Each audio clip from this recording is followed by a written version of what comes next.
Hey everyone, and welcome to Eternal Mooncast, the streaming show all about Sailor Moon fan theories. We cover everything from the prominent to the obscure in the Mooniverse. I'm your host Michi with my co-host Selene. Joining us tonight, we have a very special guest.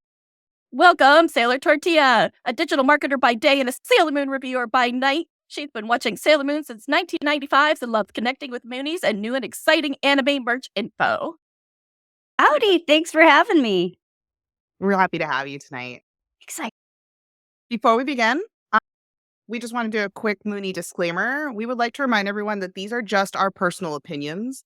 We do not in any way represent Toei or the Sailor Moon intellectual property. We invite you to join us tonight as we are. Please jump into the discussions. We would love to hear stuff, especially tonight as we delve into the Tree of Good Intentions, the Doom Tree Twins analysis. I was going to say, I hope everybody is excited. When H told me that this was something that we were going to do, actually, the Tree of Doom, which we hadn't covered yet, actually, on the show in the whole first season. We had like a couple things with Alan and Ann with when we did the villains, like the villains of the week, but we really haven't delved anything into the Doom Tree, so we're very excited about this. Yeah. Oh, yeah. So Doom Tree Arc is my #1 favorite. It does not have a manga counterpart. It lives all on its own. And I think it's perfect. The fact it doesn't have a manga counterpart, and I think it doesn't have enough justice given to it. They made this up on the fly. Like, it's a lot of episodes. It's not just like 3 episodes, here you go.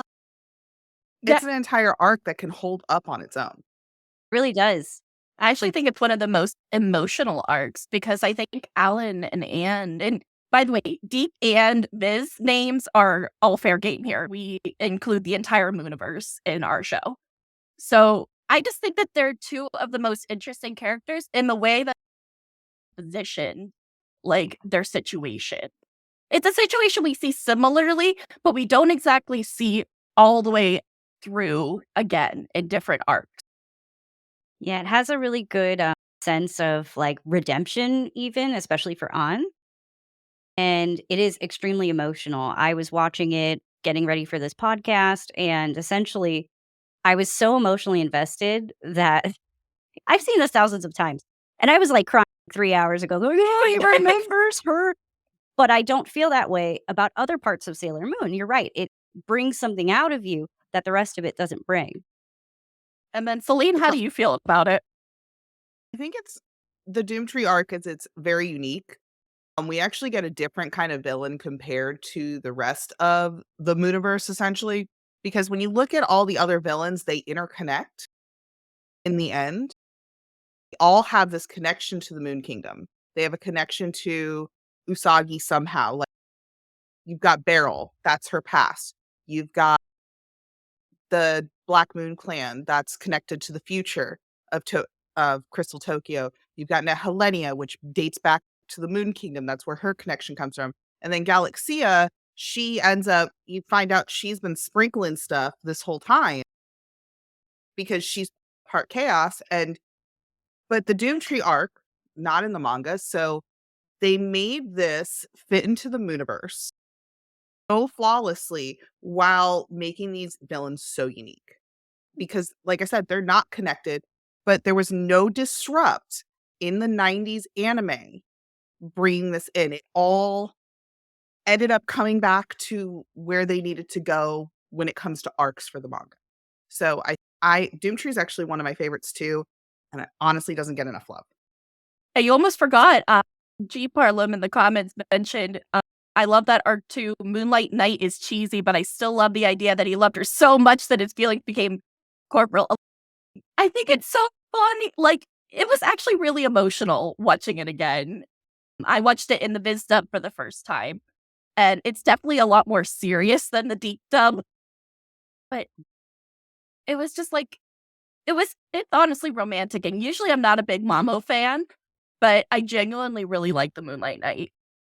Yeah, and I like that G brought that up because I was watching it with my husband and I was telling him, this is what happened to him in season 1. It's like he didn't even know he was Tuxedo Mask for a lot of episodes. Like the day he woke up, he was like, oh, that's what I've been doing from 6 p.m. to 9 p.m. every night. So it was a little bit, we've seen it before, so it almost made it so easy to accept. It's like, okay, that's just him. That's just what he does, even though it was anime only. He doesn't do much. No. The rose distracts so But he the does- girls can continue fighting. He's got a rose bush on his balcony, waters it daily, All the That's it. forests have guarded their doors. and he's Like, got special rocks. Pocket rocks. Exactly. But we come up with some nicknames for different things in the Mooniverse. Okay, so let's break down the season. So it starts out with the girls. For those who haven't seen it, like maybe you're a manga only fan or you're curious about the Tree of Doom. So it starts out with all of the girls wiped of their memory, and they're all normal everyday girls, which is wild to see. And then you see Luna and Artemis actually, what I thought was interesting rewatching, I forgot they tried not to wake them. They tried to give them a normal life as much as they can. But it that's was all torture. Usagi asked for. Which Yeah, they but were it was at the torture end for of her. Season 1, yeah. This Mhm. season 1, she was like, I just want to be a normal girl and allow them to be all normal girls because that's how the first arc of season 1 ends. And I appreciated that with Luna and Artemis. And I'm not gonna lie, I cry every time Luna has to restore Usagi's memories. I know the newer dubs don't have what the original Deke dub did to me, which is Usagi essentially crying and being like, I just want to be a normal girl. I don't want to be a superhero anymore. I just want to be a normal teenager. And I was like, Yeah, the subtext of that is extremely sad. If you think about Sailor Moon and this part Mhm. too much, it's extremely sad. It's like Luna just gave Usagi instant PTSD. Like Mhm. instantly. All your friends dying, the boy you love, everything. And it's a credit to the animators. The look on her Mhm. face, even without the dialogue from the Deke dub, which was a little, kids will explain it for you. It's heartbreaking. It's so sad. And then she's alone. It's torture to not wake the other Senshi. Oh, when she sees them and they're going in that episode and they're all going into the talent show and it's Molly goes in right before and it's the most heartbreaking thing because it's like all of her closest friends and they don't recognize her. So there's no like when you see your best friend, you have this recognition in your eyes. There's this warmth. There's this, it's cold. It's cold. And I swear to someone like Usagi, whose connections are so important, it just breaks my heart every time. I don't And even she know if that's didn't meant to want- be sad. And she didn't want to wake them. She was like, no, let them have their lives. She was like, I will do this on my own. But then you But see we them know wake she up couldn't. and you're like, the girls are back. And they want to, like, they really do want to come back. Like, it, because on this show, I have definitely not been a Buns the first defender. I've been more of the opposite, which is Queen Serenity for those who haven't been on the show before. I call them Buns the first, Buns the second, Buns the third. So to me, it's like they finally had that chance for a regular life that they never had in their past life. In their past life, they immediately became Usagi's guardians. Like, we see them as kids protecting her and the Moon Queen. They never got a childhood. So at least, like, in this secondary life, we are seeing them as kids, but they still have to give it up at what, 14, 15? It's really early. It's really early to start your full-time job.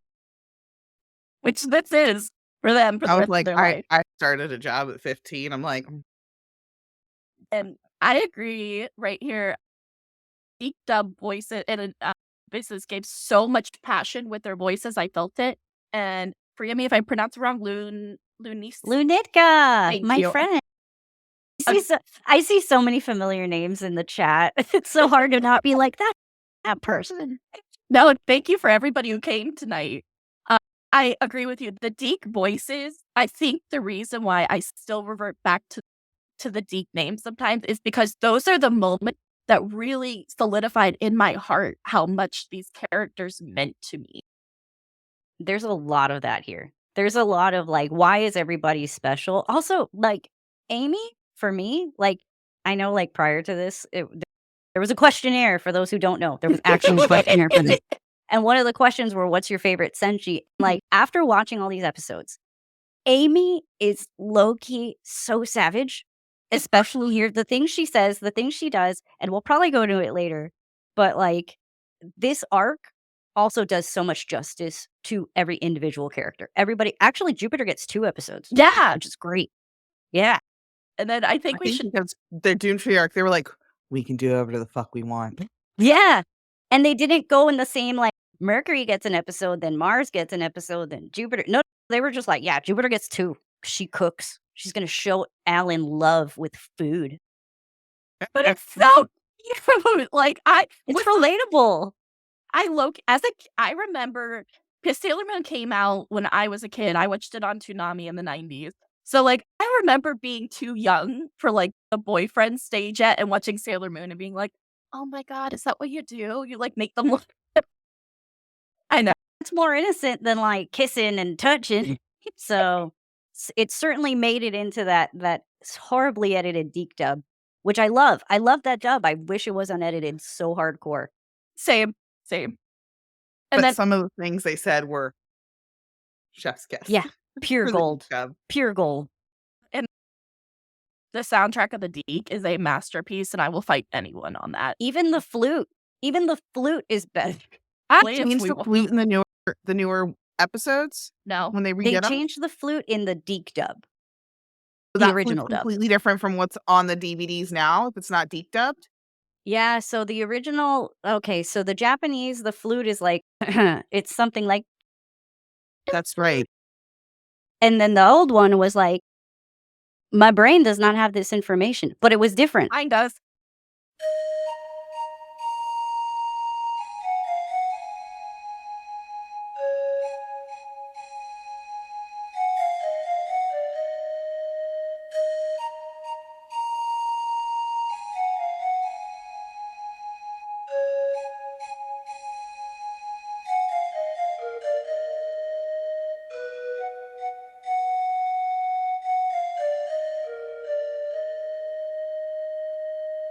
Yeah. So much better. So let's go ahead.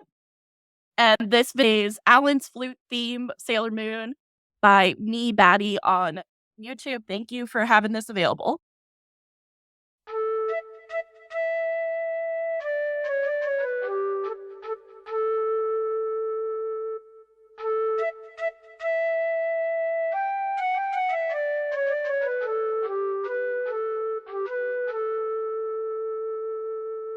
Oh my god, I didn't realize how different the Deke dub was.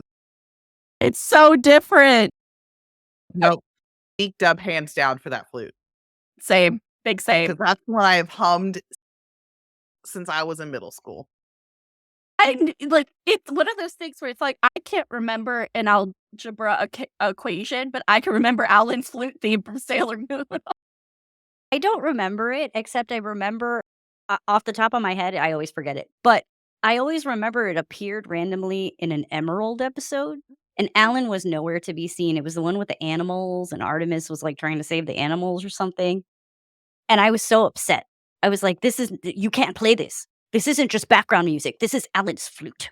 How dare you? Like, where is he? Yeah, where is he? Right now. Oh my gosh. Let's continue our short summary of the season short. So much shit happened in that small amount of time. You've got the girls losing their memories, getting them back.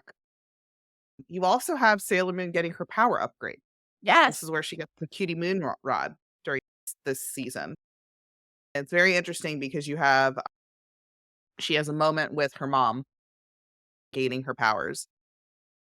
You've got the Moonlight Knight, which I don't like Mamo. I'm sorry. Whoever likes Mamo, I'm sorry.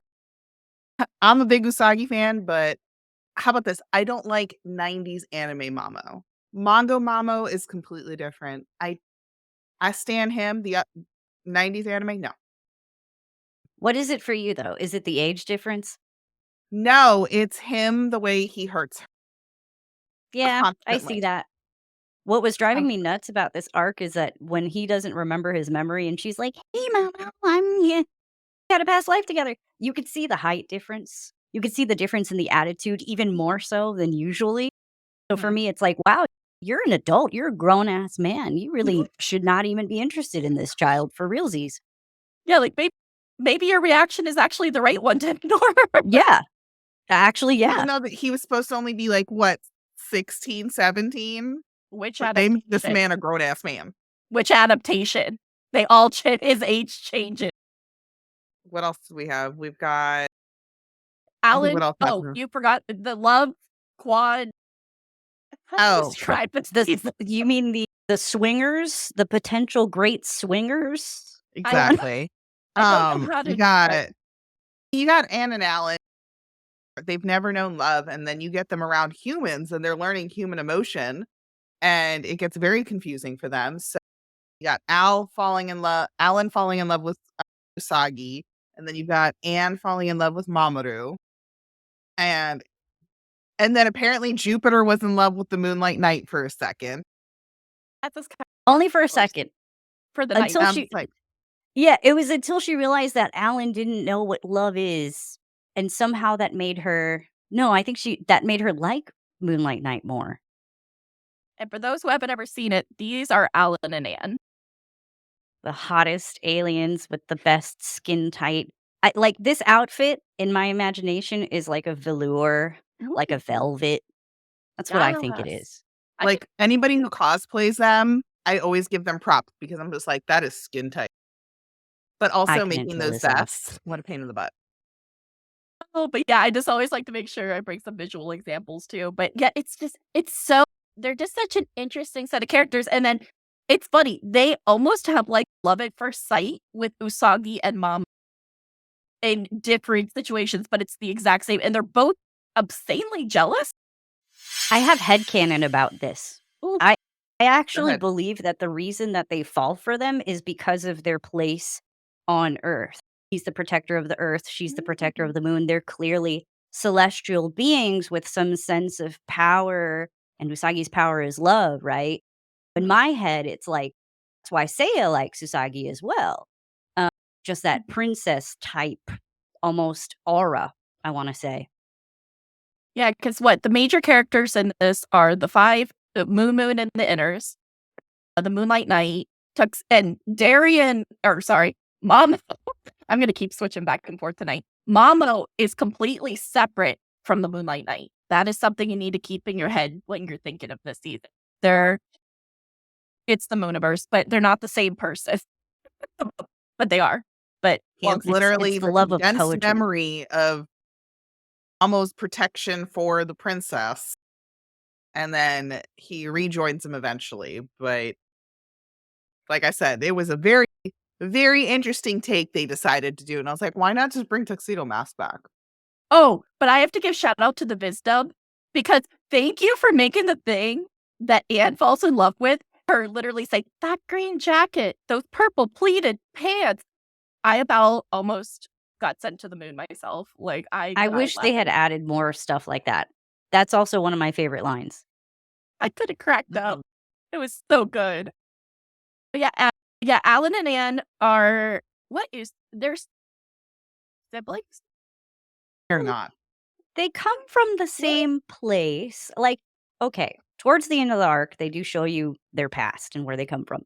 And if you pay attention, you'll see everybody's in pairs, female and male, female and male. Oh. So it looks like in essence, yeah, they're all related. In essence, they're all siblings, but it looks like they don't procreate sexually. There's not going to be any kind of action like that. The tree is where they come from. So it's like we could call them siblings, but they certainly have a level of romantic like they're meant to be in pairs. It's like what other movie is it where they're like together and there's just two of them all the time? Oh, Hancock.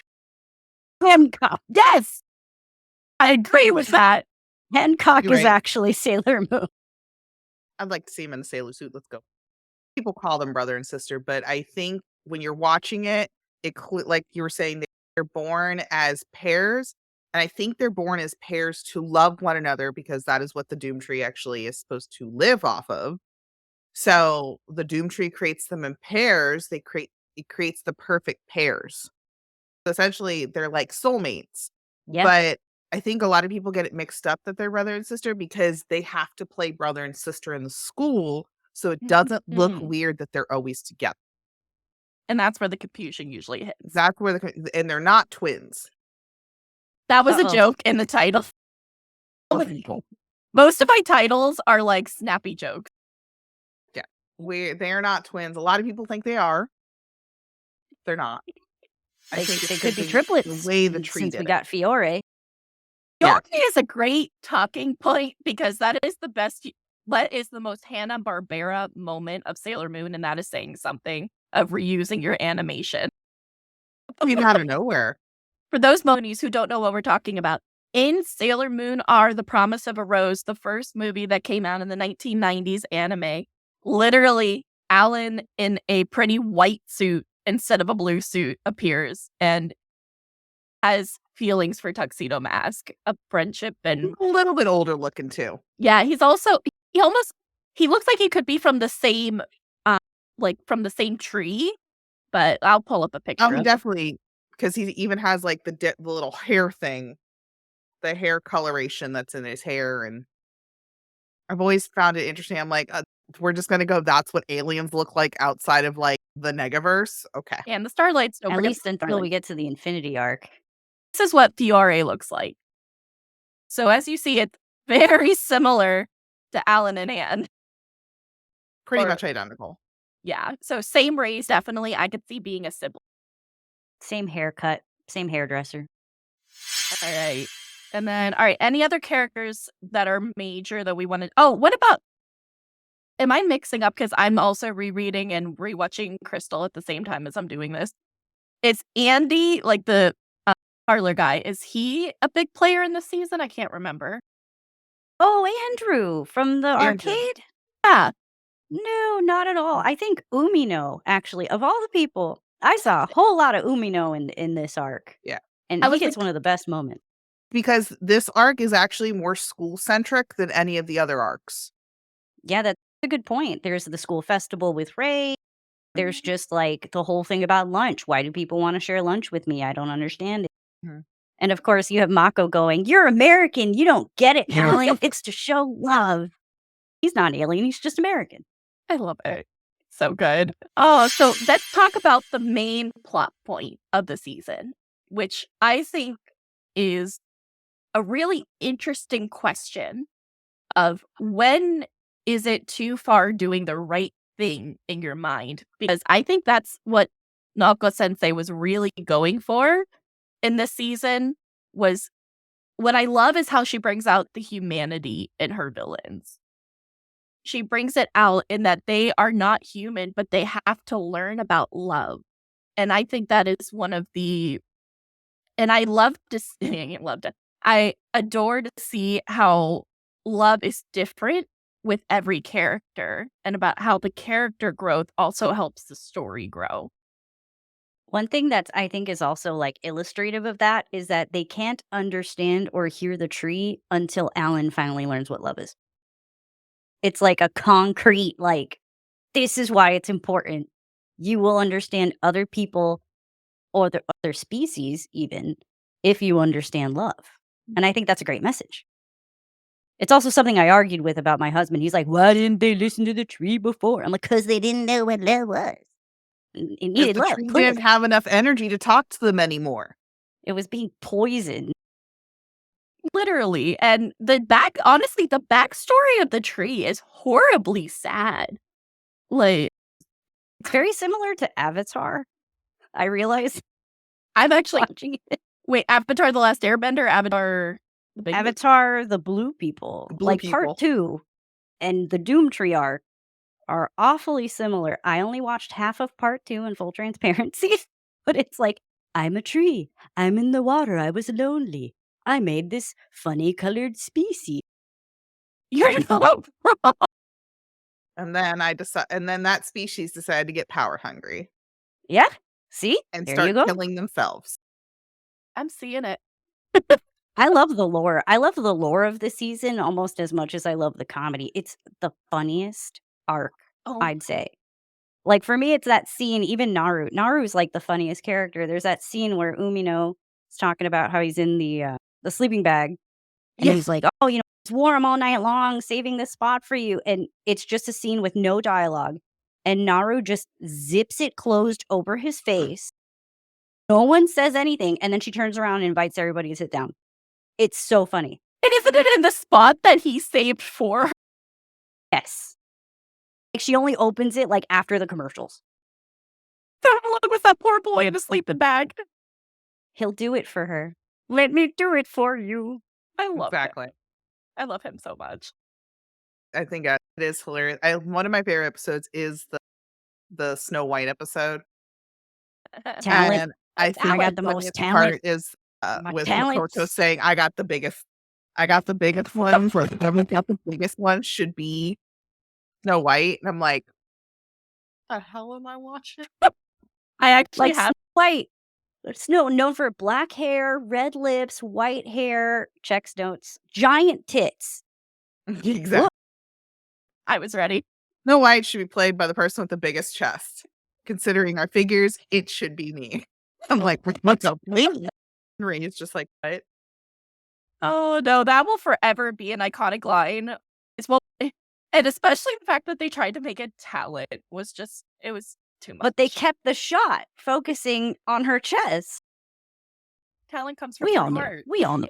It was like cousins, like, cousins. Talent. Yeah, we know. Oh my gosh. All right. So the main plot is that they think they need to steal energy to save their tree. And without their tree, they will die and tree will die. So it's I kind of get where they come in with the attitude of we need to do what we need to do and everything else is expendable. And technically, they do say all the time, you're not hurt, you just need a nap. Now, the way Anne is to Usagi is a whole different situation, but we're going to focus on the others.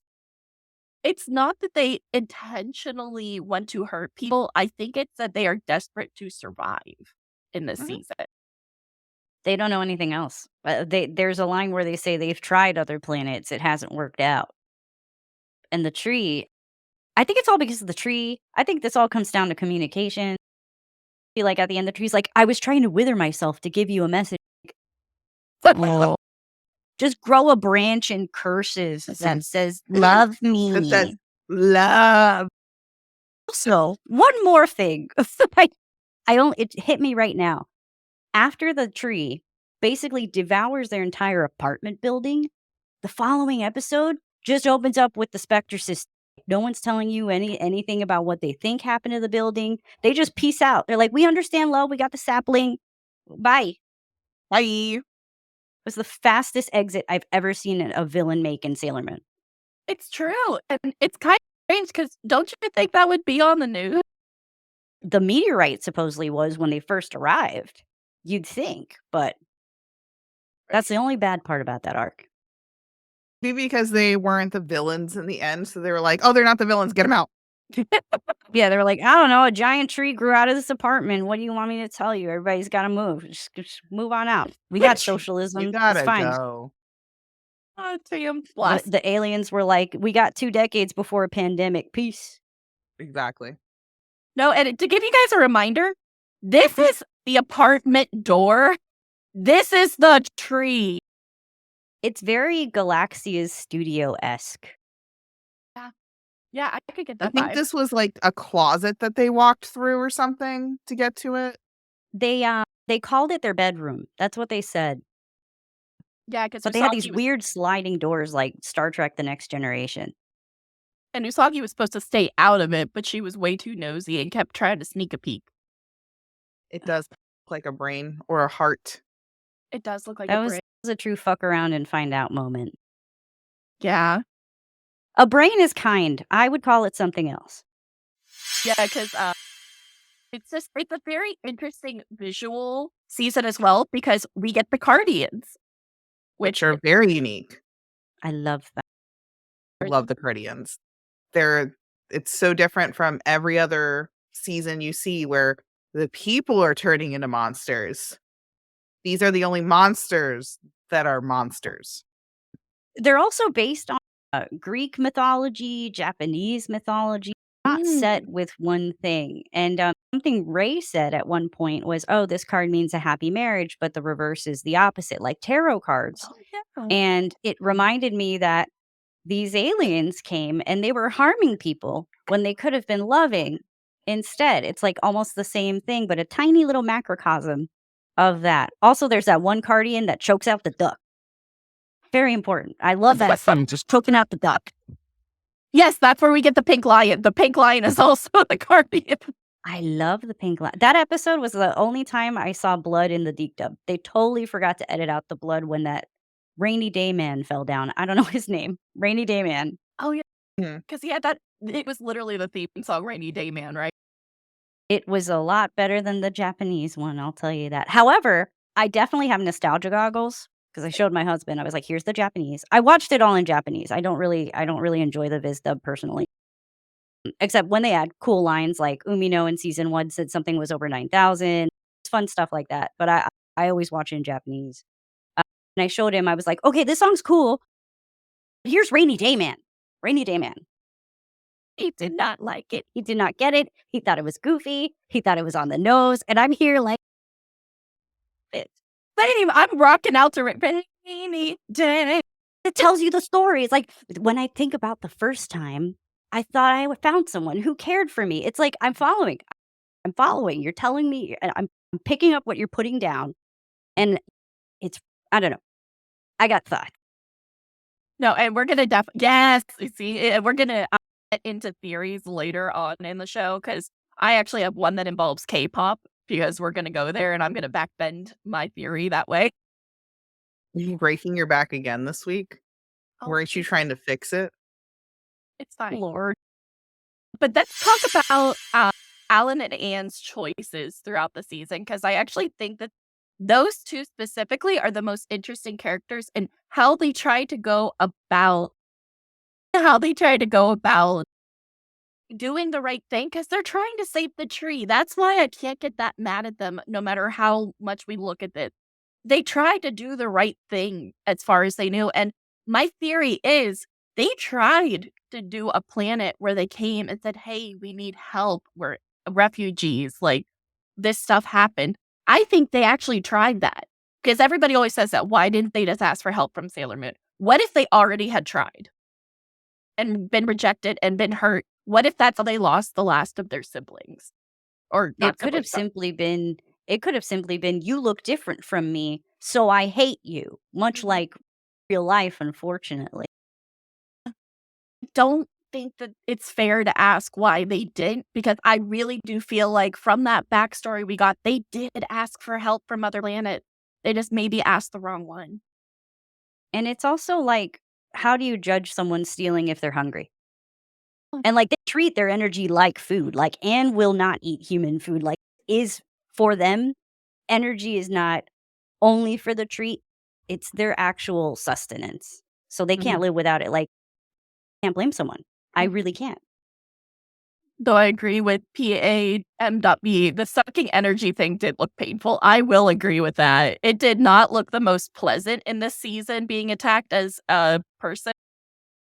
Yeah, and I've got questions about that too. Later in the season, they're like, everyone's completely drained. They usually don't do this. I'm like, what does that mean they're dead? What is the difference? Like you lost a little energy. I don't know.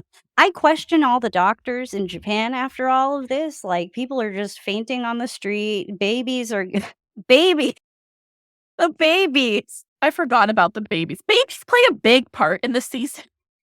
Yeah, that was the first episode of Sailor Moon I ever watched. So for me, it was like, this is really weird and I really like it. However, like I'm just here watching it as an adult. And there's that scene right at the opening of that episode. The babies are getting their energy zapped. They're not very happy about it. It does not look pleasant. The teachers are like, "Ugh." And Amy and Usagi are just outside the gate, like, "Oh no, what do we do? What do you mean you're Sailor Senshi? You know what to do. Stop. Amy, you're supposed to be smart." She has her moments, okay? She's Soggy really a rubs off savage. on her a little. She's such a savage. There's another scene. I will talk about Amy forever. There's another scene. The girls are planning, oh, their Cardians are coming. We think they're going to come here. Usagi's got to go because she's the only one with the transformation pen. Usagi's just reading manga. She's not paying any attention. And all the girls just turn to her. And Amy just starts just not telling her what's going on. Like, good luck, Usagi. We're all counting on you. We hope you do good. And the scene ends. Savage. I love her. She's underappreciated because have you seen PGSM? Yes, it is I think it's the best written piece of Sailor Moon. I feel like most people, even if they're not fans of Mercury, once they see PGSM and they see Darkury, which is Dark Mercury, if you guys have never seen the show, highly recommend PGSM, which is the live action Sailor Moon. But Mercury, I think a little bit of that kind of rubbed off because I'm not sure of timelines of when that was. But Mercury in the season, she didn't feel as like timid as she did in season 1. It felt like she was way more confident of she has friends. These are my friends. I love them. But like she roasts the heck out of them. I agree. And I feel like that's progression. Like we've seen everybody like, okay, Minako keeps mentioning Alan, but she's not sad about it. She's like, huh, Alan? And not Alan from the Geek Dub, the Alan from England. Clarifying that. Mm. And then like, I don't know. Everybody's just doing a great job. Ray's like a little boss queen with her show. Makoto's like, oh, I had this guy that I was in love with, but like I always bounce back. It's actually a line. Like she says, like, I always bounce back, even though I'm always heartbroken. Like, my queen, please go off. We love to see it. And then what do you guys think about how they all fall for Alan so easily?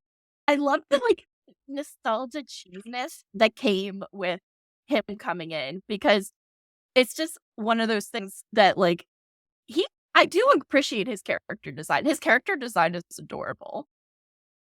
I love their eyes. Yes, because they have really They're good eyes. very unique. Yeah, did anybody else in the anime look like this? I don't think so. No, never. Because but those two. This is from Sailor Moon Says archives on YouTube, and this is Enter Alan. So this is the Deke dub when they first come in. I've never felt anything like this before in my entire life. Who are you? You talking to Your boss, man. Allow me to introduce myself, my beloved. My name is Alan. What? The beauty radiates from you like the scent from a rose. Please say I can play for you. Anything you're right. Oh, this show is so much. That was me. That was me at age 7. I was like aggressively heterosexual. I was just like, yeah, I love this show. This is great. I'm 7 and what is this? I wanted him to play a flute for me. Yeah. And also he's so open. Like boys, teenagers, they would never be like, oh, you're the Aphrodite to my, oh, please. But every girl in that school, you're right. Every girl was like, please eat my lunch, all of them. And I've actually seen this. Japan is an interesting place because you look at anime and you're like, okay, this is only anime. This is definitely not real. This does not happen in real life. I swear to you, in December, I was in a coffee shop. There was a Tully's coffee, and there was one extremely attractive man at the front counter. And in the front of this restaurant was female. Every single one of them was staring at him. And I'm just here like, I'm going to go sit with the dudes. This is weird. But for us, maybe. But for them, it's like, you can show that. You can be like that. So it's like, I didn't get it when I was a kid. I maybe, okay, Japan's different when I was a teenager. Now it's like, oh no, this is real. This is really what it would be like. And I love that about Sailor Moon. Sailor Moon allows the girls to be emotional, but in a way that it's celebrated. That they're feeling these things and that they are these people and that they are individuals. And I love that part. Soretta Luna has a good point that Mamu had no emotions compared to Alan. It's true. That arc. He was just like, he didn't want to be involved with anybody. He was just like, I want to do my play and my friends quit on me. So I guess I'll hang out with you guys. He didn't look like he wanted to be there. No. He didn't want to be in the season. Like, the whole season. He acted like start to finish. He was done. If he could have Sailor Stars did out and been Glex and been like, you want to leave? He would have been like, why not? Sorry.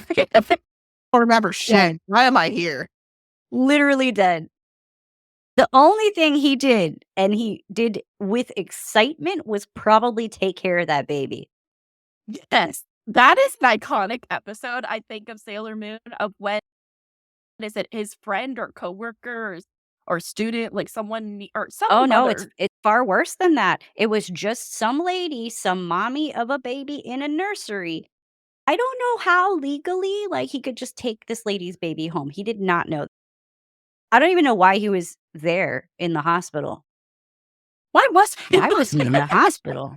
Because he's studying medicine, but I don't think in this part of the show. He wasn't wearing the right clothes, I'll tell you that much. He was there in his iconic little coffee thing. I mean, we could find what outfit it was, but I'm sure it was one we've seen 1,000 times. Always with him. Yeah, because it says, but I think it's a cute episode because for Sailor Moon, we don't get a lot of slice of life. And when we do, I adore it. I'm that person that watched Naruto's filler. Okay, so I am the person, and I've seen every episode of Sailor Moon, including the filler, multiple times in multiple languages. So I celebrate those episodes. I think that is what Crystal is missing. That is what gives the show its heart, is those little slice of lives where you get to know them, you can relate to them more. Like, it's just, I think it's really important. I do too. I won't talk too much about Crystal because it's all negative, but it's that. If I was to tell somebody today, if I was to tell I somebody, got shit to talk about Crystal, okay? I want to sit on Crystal. Oh. So bad. I want. Okay. Back to it's okay. I mean, goes to say like how much we love that type of filler. If I was to tell someone who didn't know Sailor Moon, just know, okay, it's the blonde girl. What is it? If I told them, don't watch 200 episodes, I would tell them, don't watch 200 episodes. Just watch the Doomtree arc. It's got everything you need. You don't need to know anything. This is what makes the show good. It's not about her being the princess and him being the prince. It is, I think Sailor Moon greatly is about the redemption of lots of the villains, but that's there too. This arc has everything that makes Sailor Moon and makes it special, I feel like. That compassion versus desperation, and where the two really come together, and how two people can be in two different situations and not be able to understand each other until we do get that moment with Alan where the light bulb comes on and it boom. And I think it came on for Anne too, just at the last minute, very last minute. Talk about Anne, because Anne came on for Anne before it came on for Alan, though. Do you think She started hearing the tree before him?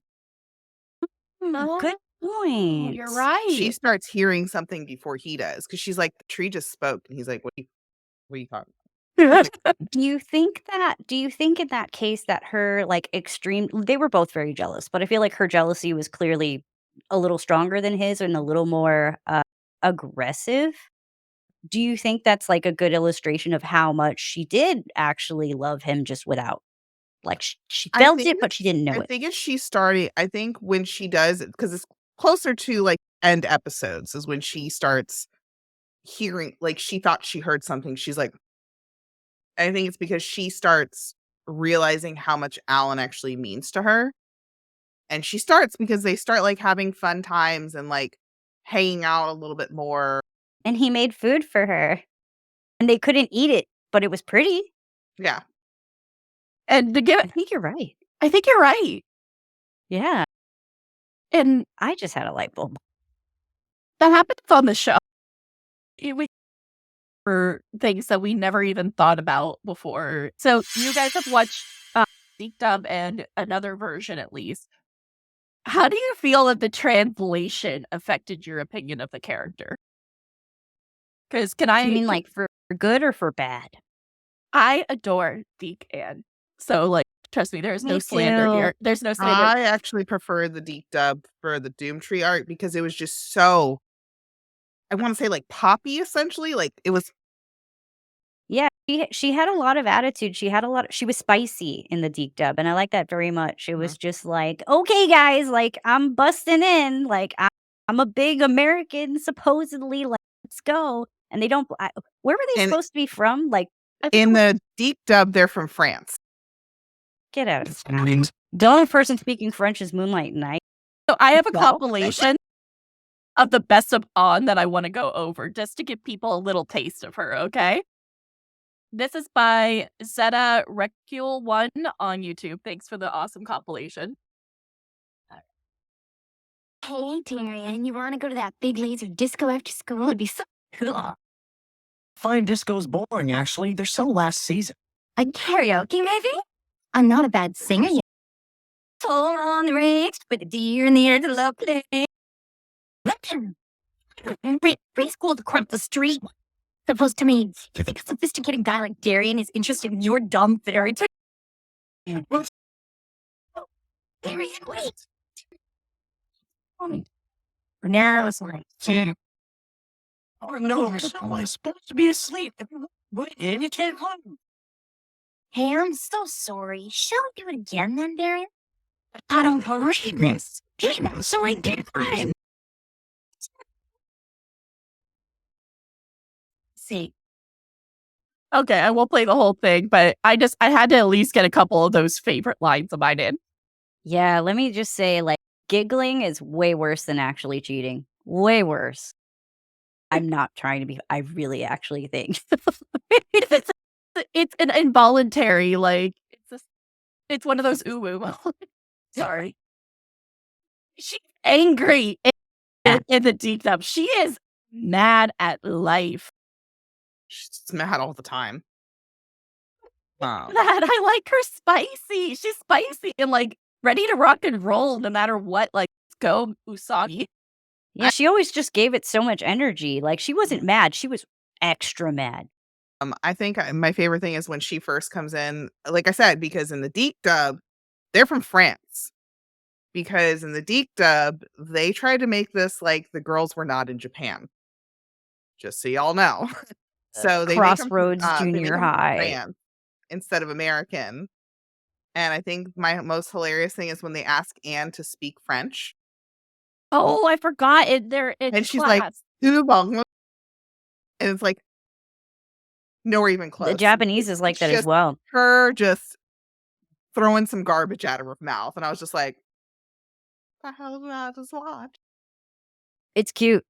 In the Japanese, it was, she didn't even say it that loud. They were like, speak English. And she was like, ooba-da-doo. In the deep dub, it was far better. It was just like, blah-de-blah, blah, blah. Yeah, like she was angry to be asked in the deep dub. She was I very love it. confident in the deep dub. She was like, Yeah. That actually, that's it. That's what it is. It's not spiciness. It's the confidence. She had far more confidence than anybody in there. Super insecure about like the way she felt about Alan, but it's confidence. And that's something that I feel like a lot of characters in Sailor Moon don't have. Actually, in anime as a whole, you don't really get those characters. Just because it's not really that common to be outwardly like that in Japan. Okay, let me take that back. It is common, but it is discouraged. some of the newer animes, it's starting to be a little bit different now. God, I love Yes, but- Denji from Chainsaw Man, my ignorant king. I love, what's her name? The other one who's the Maki- blood power. I love her. She's just She's like, wrong and "I'm loud." And I'm like, yes, you are. Yeah, Yes, you are. my queen. But you see a lot, like in the 90s animes, you do see like there is a lack of confidence with people. And the only people who have confidence are the adult. So want people who are clearly labeled as like adult women in like low cut shirts, of course. And I'm always like, cool. Can the main character have just a little bit of confidence? I'd like just a smidge, just a sprinkle, please. But I do think it's interesting because in the MPS, it was PAMM.B, but Japanese stuff is gorgeous. And I actually totally agree. I think the Japanese on voice is very, very beautiful. It's more melodic, but it's also, I'll play a little clip to kind of give you guys an example. Because I don't know how else to describe this because the Viz dub is more like the original Japanese. And it gave me whiplash whenever On first spoke because I was like, what happened? Why are you not snarky? Like, where's your attitude? They Where's gave your... her Valium. They did. They like calmed her down. But this video is from DJ.D or DJD, and it's on and all of the different voice actor comparisons. So this is the original Japanese voice for Ann. So very dramatically different. And I love that she uses the form of the word I that she uses is atashi, which is like those very high class women who think they're like literally like better than other people. Like it's not watashi, atashi, it's atashi. It's very like I'm literally better than you. And I love that comes through in her dialogue. And I'm seeing the comments right now about the Mhm. deep dub. And I feel like I do have to address something. Yep. Personally, when I say I love the deep dub, I do not like the censorship. I cannot stand it. I love it when they add new fun things, and some of the changes are for the better, but just because it's like the Japanese, it could go both ways. It could be great, but you have the Japanese for that. The Japanese already exists. Good. Yeah. You can watch that if you want to. The Viz dub, it's pretty. She sounds great. But like you said, it's whiplash. It's whiplash for the rest of us. Yeah. And here's the thing. I'm actually a humongous fan of original Japanese dub, and I love that for the new Japanese dub, they got a lot of the same voice actors back. I agree with you. When I say I love the deep dub, Sailor Neptune is my favorite. Obviously, I don't think they're cousin. I do not agree with any of the censorship. It is the nostalgia and the love of the voice actors and the passion that the voice actors had for me that I'm saying I love. Did Deke still have rights when the Outers came out? So the same studio that the Deke actors were involved in, the same studio brought back some of the cast, but not all of the cast. At that time, they were called Cloverway. A lot of the voices changed. That's right. Like Mercury was different. Moon obviously was different. But it was technically the same studio, but there were years apart between Mhm. those two dubs. So I don't want to tell you it wasn't the same studio. It was a different cast. And also, there are a lot of things about the production during the Cloverway dub where supposedly, and this is, I've met voice actors, supposedly you were allowed like maybe one take, maybe two takes because Cartoon Network wanted the episodes and they wanted them now and they wanted them ASAP. So when people like me come out and we're like, well, I don't like the Cloverway dub, it sounds weird. And they said, Amy, why is Amy saying you're the bomb, Serena? A lot of that, it's when you don't know that they had one take and it was just go, you're like, this Mm. sucks. This literally sucks. But knowing now after the fact, they only had one take. These poor people were overworked. Uh, they were just rushed. They didn't even have the other actors' lines to work with. So there's a lot of problems with the S and the Super S dubs. Sorry, it was really long winded. Please, fine. what keep going. I think you're making a very important point. Yeah, so original dub is really like two dubs, one studio. And also like Venus and Mars swapped voices at one point. I'm sorry, what? So there were I think there were 3 actresses for Mars. And at one point during the extra 17 episodes at the end of R that were dubbed years after most of R was dubbed. So like in the original release, we got season 1, great. Season 2 only until the Spectre sisters were healed. There was no death about Diamond. Sapphire wasn't even in the picture. Those Correct. episodes were dubbed after. And they had someone else come in for Mars or Venus. And the reason I get them so confused is because they swapped them back when they dubbed S and Super S. Yeah. Remember that when it kept restarting, it was when the sisters got healed, and then it would restart from the beginning of Sailor Moon. Horrible. So upset every time. Because you could see like Emerald, like you could see like her hip and her hair. Like, oh, I'm the next bad guy. And then episode 1, here we go. There's Mhm. only Usagi. Horrified. Horrified every time. That's so interesting. No, thank you. That's why I love doing the show is I like bringing Moonies together, and everybody's always taught me something new. And that's really interesting about the dubs and about everything. Like, In a nutshell, it was a shit show. So that's why, okay, Viz, there's pluses to Viz. Everybody is the same. The whole cast stays the same except Helios because that guy got canceled, I think. And then, yeah, he was the voice of the main character in Fire Emblem Three Houses. And then, anyway, that's Okay. a completely different thing. Is everybody's the same. Great. It's unedited. Great. The direction. I can't tell Amy and Venus apart at all. Yeah, and that's not a knock at the voice actors, it's just genuinely they sound the same. Could be the direction. They could have told them, like, be British, Amy, but obviously they weren't going to go that route. Not this Which I'm time. sad about. Give me back my British Luna. Yeah, it's interesting that those changes that they made, like Luna, canonically, I just found out from Twitter the other day, was supposed to be like 15 or 16 years old, only 2 years older than the girls. What? And in the Japanese, you can tell she's younger, but you can't tell she's 16.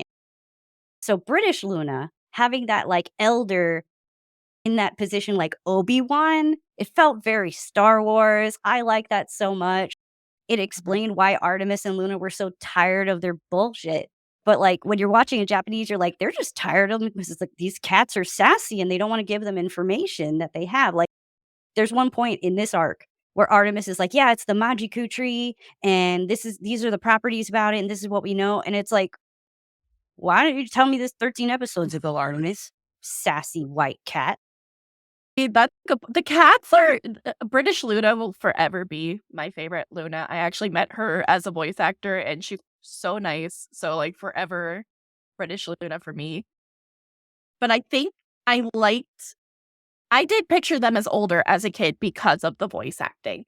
I did picture them as not the grandmothers, but like because all of the older people, I'd say, in Sailor Moon, in the Moon Kingdom, in the royal family, feel ageless after a certain point. They Queen Serenity. couldn't pick an age if you asked me to for her. I genuinely would have no idea how to even ballpark it. Not at all. I believe that the time that she shows up for the Cutie Moonrod is her last appearance in the show entirely. I think you're right. In the 90s anime, I think you're right. Yeah, in the 90s anime. Because it's this moment you're thinking of, right? 1 second, sorry. She literally throws it out of the moon. The moon just spits it out. It's like, here's a replica. But it's true. Like Fish, Mike dropped out of the moon. She's like, there you go. but it was a cool way to kind of end her in the 90s anime because she is a very different character in the 90s anime to me than she is in the manga or in Crystal. But because we see her in this one, and then we also see her, right? Because this is when she's getting her new scepter, right? Yeah, The so other one is they her go. showing her the broken brooch. Yeah, they go inside Usagi's mind. She's showing her the broken brooch, and it's healed again, and it turns into the crystal star brooch. And then there's a moment where Usagi comes back to reality, and you think Queen Serenity's gone, but then she needs a weapon, and whew, right out of the moon does this really cool like effect, and it spits it right out. Oh, so cool. I love that moment. That's one of my favorites. I think that's why I like that wand so much. That's my favorite wand. Really? But because it's like it's mystical. Like the moon spit it out. Like it's from your mom from 1,000 years ago. After that, it's like, okay, this wand was made from our love. Very It's like regal also, euphemism because for it's meant to something look like a else. regal scepter. It's very regal. It has a little crown on top. I love If the you little look at crown. the scepter, I don't know if you guys have seen some of the Moonie memes coming out recently with the coronation. And the fact that the staff that he is supposed to be doing for the coronation looks like the Cutie Moonrod. It does. The one from the manga? Oh, he has it No, in crystal too, right? she gets it in crystal, yeah. The Cutie Moonrod, they were like making memes because what Charles is going to use at his coronation.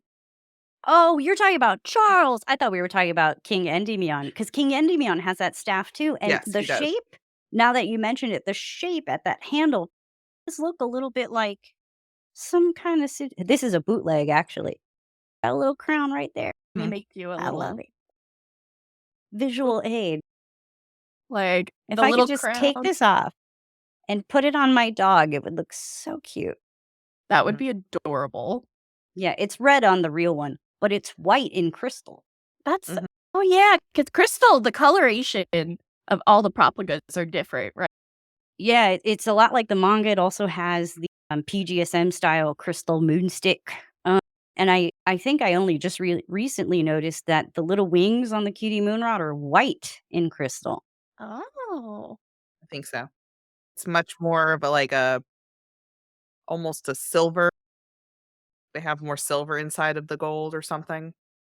Yeah, I think it's just I don't know. Seasons 1 and 2, I know they had their issues, so things were not that clear. Yeah, that little stick looks like That a little crown. Yeah, because that's the one from this season, and then that's his. I think it stays consistently his staff for the whole Yes, time. That's the only one. as does Neo Queen Serenity's. Okay, and I think does it? Her staff, Doesn't it Neo change? Queen Serenity, it doesn't change. Yeah, doesn't it look like the cutie moon rod in season 2, but then it looks like the spiral heart rod in season 3? Not for I'm Neo talking about Queen. crystal. It shouldn't for Neo Queen. I think it changes. I am unsure, so we are checking the the Moon wikis.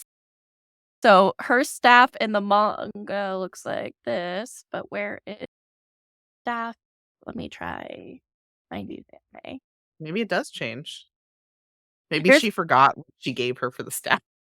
I just thought it updated with, like, her power-up, so, like, the future had to change because it changed in the past. That could be. Or Oh, Naoko forgot.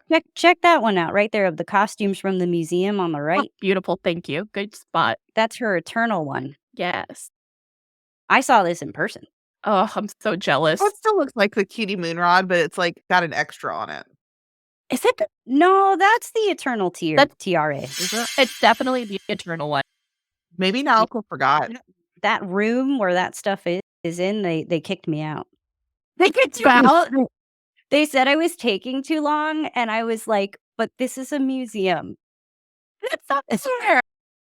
I got really salty. I was trying to take all the pictures I could because video wasn't allowed. So I was like, "Okay, I'll take pictures, whatever." And I was looking at all the different vintage toys, and they were Or like, only in do they only allow a certain number of people in? so it's a ticketed event. You have a time where you go in, like you get a ticket for 1 PM or 1:30 PM, and they start letting people in. But at that point, don't call it a museum. Call it an exhibit. Yeah. No, don't call it an exhibit. I don't even know. I just know that no one told me there was a time limit. So I was literally just taking it all in. Sorry, random tangent. No, See, that's Japan. That makes Japan me loves upset money. because I want to go to it. It's gone. That'll come back. Yeah, I think they do like the last one before I was telling somebody was like 5 years ago. So I think like in 5 years, they'll probably do a 40th anniversary kind of thing. I have no ties with Toei. I am not associated with Bandai, but I do think give it 5 years. What means it's open right now? No, it's closed. It Or closed did they just December close it? 31st. So the reason I went to Japan in December was literally to catch this before it closed. It was That's only from like September to December. that's so awesome that you did that. It was cool, but I didn't know A, that you had to pay to get in, or B, that they would literally rush you out of the room. And the other thing that maybe you don't know is that there's a room you cannot photograph, and it has Naoko's actual art in it. And I'm not saying drawings, I'm saying art, because what I never realized about the art books and Sailor Moon's art, and I'll try to make this short, is that they are like oil and watercolor on canvas art with like things pasted. Like you're nodding because you know little jewels and like doilies pasted on. Yeah. I never knew that. I never ever knew, and I have nothing to prove that I was ever there because Oh, you could not photograph. Yeah, she would like spray paint the doilies and like because they didn't really have the computer stuff we have now to be able to do that. And she also didn't have just some of the art stuff, like the art supplies to be able to keep it was seen and heard what she used to do for those art pages. And I'm like, so I it's like respect her a lot actual more now. like the authentic ones from the art book. Supposedly, and some of them look like they were in very poor condition. Someone at the museum, like I know people who spoke to people who spoke to people, but apparently someone at the museum confirmed that there's more in storage. It's not that it's lost, it's that the condition is so poor that they can only show certain pieces. oh wow. So, yeah, that museum was, like, super cool, but I really wish that someone would just put up footage of that stupid room. That's That's just wild to even know it exists. But all right, that's if you guys any other points on the museum before I circle back to the wands. No, that was a hell of a rabbit hole. Thank you for coming with me. Just So saw the about one, and I'm more like, Moonie toss. this room. This is a picture I found on Otaku Mode, and I think it's a great representation. It's not the exact what they look like, but it's pretty dang close. This is the Stick and Rod fan club edition. I was like, I bet she'll know. The original retail was around $150. It was a fan club only item. There was a non-fan club version with different artwork on it. It supposedly had every one of the wands. However, these are the original anime designs, not Crystal. And Crystal is the one that's closer to the manga. Yes. Okay. Sorry, guys. I try to find visual examples the best I can, but it can be hard in the Mooniverse. Especially like the kaleidoscope wand. I wish they would. Like, I'm so happy they did a manga version of. I love that version. But yeah, but it's interesting that they brought back her mom in the season to circle back to where we began. But that's who gave her power up because, like you said, after that in the 90s anime, we don't see her again. She is gone. Lunitka? Lunitka? Is that how we say it? Asking which is our favorite. Do you mean wands or scouts? Be happy to answer either. Why don't we just answer both? Go ahead. Okay, We'll start with you. All right. lovely. Cutie Moonrod. 1000%. It looks like a club. I feel like I beat someone with it. I keep one next to my desk at all times. Can you imagine beating a robber off? Just Cutie Moonrod. I killed him with this, officer. Very top heavy. I've seen murder mystery shows where people were killed by far less than it. Like a well-placed toothpick in the wrong spot. But this, you're good. Who needs guns when you have this? Moon healing Yeah. escalation. Moon healing. And then there's Moon, what is it? Moon Princess Halation, which I Yes, still don't know what a halation is. Didn't they do that in Love Live? No, There's probably a halation. definition for it. You guys, And then what's your favorite scout, though? today, I have to say, today it's Mercury. But yesterday it was Mars, and I'll tell you why. I got a whole speech about Mars that I was giving my poor husband yesterday. I was telling him, I was like, Mars is special because outside of being transformed, she's one of the only sentry that's actively powerful and using powers when she's not transformed. She can see the future. She can feel vibes, right? She can do charms. She's actually very special and very unique, and she's very useful to the team. The only other person I could say that's like that is Hotaru because she's got healing powers. Yeah. But Mars is very special. But today it's Mercury. I love that. My favorite wand is the Eternal, because Eternal Sailor Moon is my favorite. It's just so pretty. And then my favorite scout is Sailor Moon herself. I connect very deeply with Usagi. And I do have a second favorite, and that is Neptune. So, because she's super pretty. She's So, got the that's mine. elegance. Very elegant. And then my favorite scout actually is Miss Neptune. I am also I'm a femme lesbian. I love her aesthetic. I love her aura. I think she is a very powerful character. I think she is a very decisive character. I've always looked up to her and how she has this sense of doing the right thing and about really I love Neptune. I could go on for literally episodes on her, so I won't. But she, to me, it is her character herself, not necessarily her aesthetic, but who she is on the inside. And especially in the 90s anime, I think that's why we've been talking about nostalgia goggles and all that. The 90s anime fleshed Neptune out so much more than the manga ever did. And I think her representation is so important and who she is. And the fact that it was her story was the most wonderful thing about her, and that her sexuality just happened to be that she was in love with Haruka. It wasn't necessarily the storyline of her. Her storyline was her soldier self. So she's my favorite. I could go on all day. And then my favorite one is the kaleidoscope wand. Oh, yeah. I love Sword. Moon, gorgeous meditation. I love it. I'm a sucker for the theatrics. Yeah, that attack is sick. And you're right. Neptune has a sense that she she knows who she is. And it's not because she's a famous violinist. It's not all these other things. But it is also all those things. Like, she's got the chops to say, like, I'm a badass and here's why. But she's just too elegant for that bullshit. She's just there laughing at everybody else doing their nonsense. She would never talk down to the senshi. That's what I love about her. Never. She's literally older, more experienced. She literally figured out she was a Sailor Senshi on her own. Are you Only kidding one. me? Only one. The Don't only wait yourself. one. Too cool. She's too cool.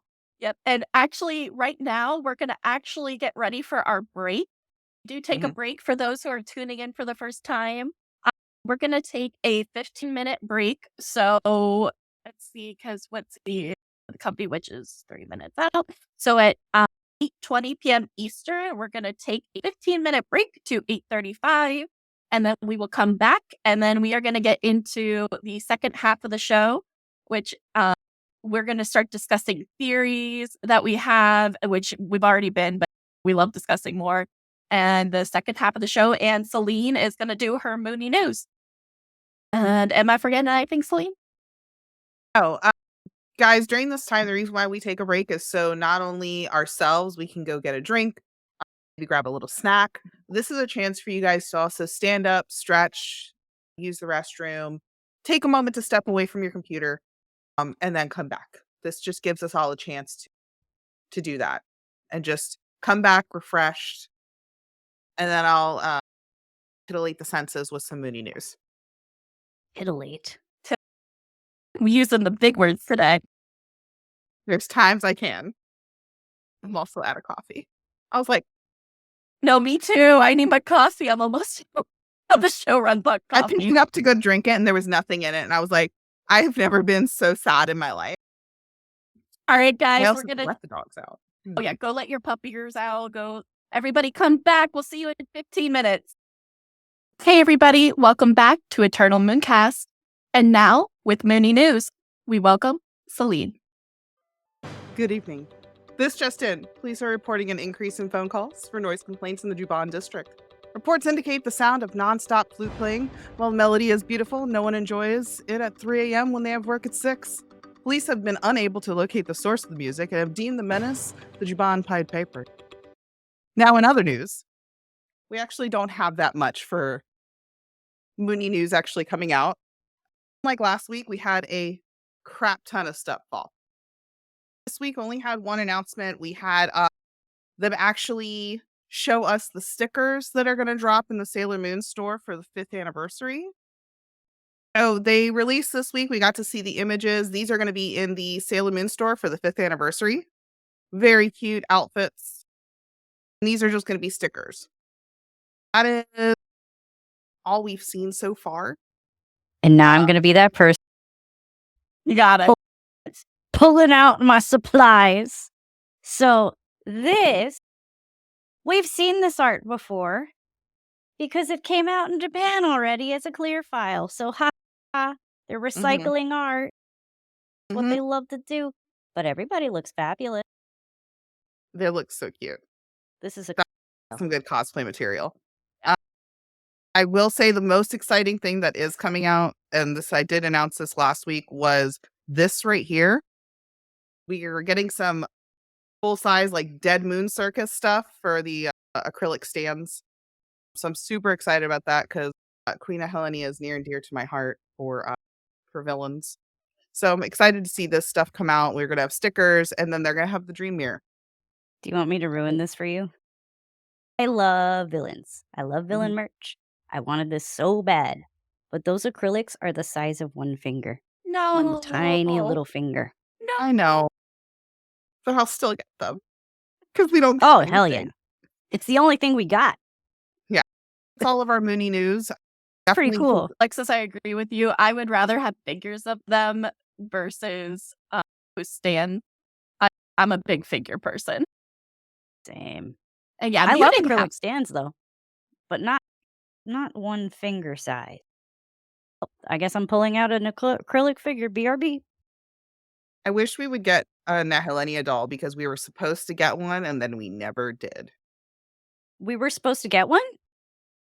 That's infuriating. So if they make a Sailor Moon acrylic stand, I want it to be this big. I want it this big. This is the only acrylic stand I care for. That would Because be the card captor ones are like hand size at most. Oh. Oh. I have a card captor one that's like this big. That's good. That's decent. And the other thing I love, since we're on acrylics, are these little acrylic cell phone stands. These are excellent. it's so cute. It's from the slumber party, right? Or the girls' night out. You know what? It was called Girls' Night Out. You're right. Anytime I Haruka like and it Michi. when Haruka's driving, of course. So it was just like hard eyes. But How does Haruka drive if she's not 20? oh god, I love that part of the series when they ask Haruka that. Because she definitely deserves speeding tickets. That too, but you get your license at 20 in Japan. Really? I didn't know that. Yeah. So she's way So off. I don't know what's going on with Haruka. To our subject of the night, which is the Tree of Doom, or also known as the Makai Tree. We use Deke and Viz and everybody's terms interchangeably here. So welcome, everybody. We have had a fun first half, and now after our break, we are going back into the second half. And Selene just did the epic Moonie news with the stuff. So that I wanted to bring up the tree itself as a character. Because for those who maybe didn't finish the season or is continuing it, the tree can talk. The tree is sentient. And I think the voice actors that they pick are very interesting in how the Luna discussion and how we see the tree. Because the tree sounds very different in every different iteration to me. Was it a different gender? No, let me double check because I have all three voice actresses pulled up. Let me pull that one. Oh, nope. Because I just watched the Japanese. It was distinctly female. And in my mind, it was male. But that could just be the degradation of my mind over the years. And I've all seen the show so many times. And then I say we love Sailor Moon. We're enthusiasts. We never claim to be experts. But here is different comparison. So this is Makai / Doom Tree English and Japanese voice comparison on DJ D's channel. So here we go. やっとわかったか。その昔、その星には海と私しかいなかった。長い時を私は孤独に過ごしてきたが、話し相手が欲しくなった。私は彼らを愛し、そして彼らも私に最大の敬意を払い、私たちは共存していった。楽しき日々であった。しかし、次第に彼らは知恵が芽生え、私のエナジーをめぐって争うようになった。同時に私への敬意は色あせ、いつしか怒り、憎しみ、そして悪意のみが彼らを支配していった。私は彼らを信じていた。以前のような楽しき日々に戻ることを夢見て。That loving grandmother, that's her voice. And then this is the... Think so, Sailor Moon? That's right, my children. I have brought you here to tell you my story. Long ago, there was only me and the ocean. I lived alone for eons and eons with not a soul to talk to. But then I decided to change all that. Back then, I wasn't known as the Doom Tree. I was called the Tree of Life. It was such a happy time, filled with joy and peace. We all knew only harmony, and as I grew, so did my children. But then evil forces managed to turn some of them against me, and they began to fight for my energy.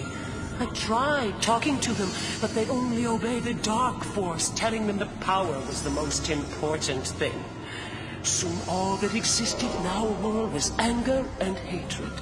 Still, I believed that patience would reward me, and that one day we'd all find harmony once again. We lived in a world of harmony. Those were such happy times. But it did not last. Eventually, they started growing selfish and began fighting over who would have my energy. They started losing their respect for me. Soon they were filled with anger and hatred. They turned into malicious creatures motivated only by greed. I still had faith in them, though. I was hoping that once again all of us could live happily in harmony once more. But Oh, that Viz dub is nice for the tree. Right? I actually really like tree voice, but I Yeah. think I like all three. I think they're to Celine's point, the first one was very maternal, which fits what it is. Hmm. And then, but that last one had the reverb effect was very effective. It felt alien. Yes. Is that Luna? She was screaming. Dead. You guys dog. This was Luna. She was screaming in the corner over there. I was like, ma'am, please. She But literally just wants to be held. But I honestly think all three voices are actually good. I do get what you mean about the reverb on the newest one, but definitely it's like the most warm grandma voice. Does that make sense? In the original and in the Japanese one, to me, it's like a very warm, comforting voice. Yeah. It's very like not what you would motherly. expect. It's almost like I thought it was a dude, and I think maybe that comes from that I would have expected it to have been this large, big voice, even in my mind after the fact. All of them are great. And you're right, it is. The Makai Tree is a giant being. So I get what you mean where you would expect it because it's a powerful being. Even though it is withering and dying away by choice, it is a very powerful being that can literally create life, like the Tree of Life. That's such a cool... I forgot that was called the Tree of Life. And it could also end life because it did a really great smattering of like splat. There was that one Cardian with the multiple faces, and the tree just went flash. Yeah, There's no magic. It straight up died immediately. Dead. Gone. it really did. The tree... What villain has done that in Sailor Moon? We don't really see villains just like, you're dead. Only Queen Beryl when she was like, Zoisite, I don't need you anymore, you're dead. Which was a horrible mistake in retrospect, but all the villains kind of fell into that in Sailor Moon. Mhm. Yeah, no, you're not wrong. And it's just, I think it's a very interesting decision because do you think that direction came down? But I think just because I was thinking of it like without sound and words, but maybe that is just something about this that is special. Do you mean that it's special because it's anime only? Yeah. I think so too. I think there's a really great sense of that the writers knew the characters, including the tree.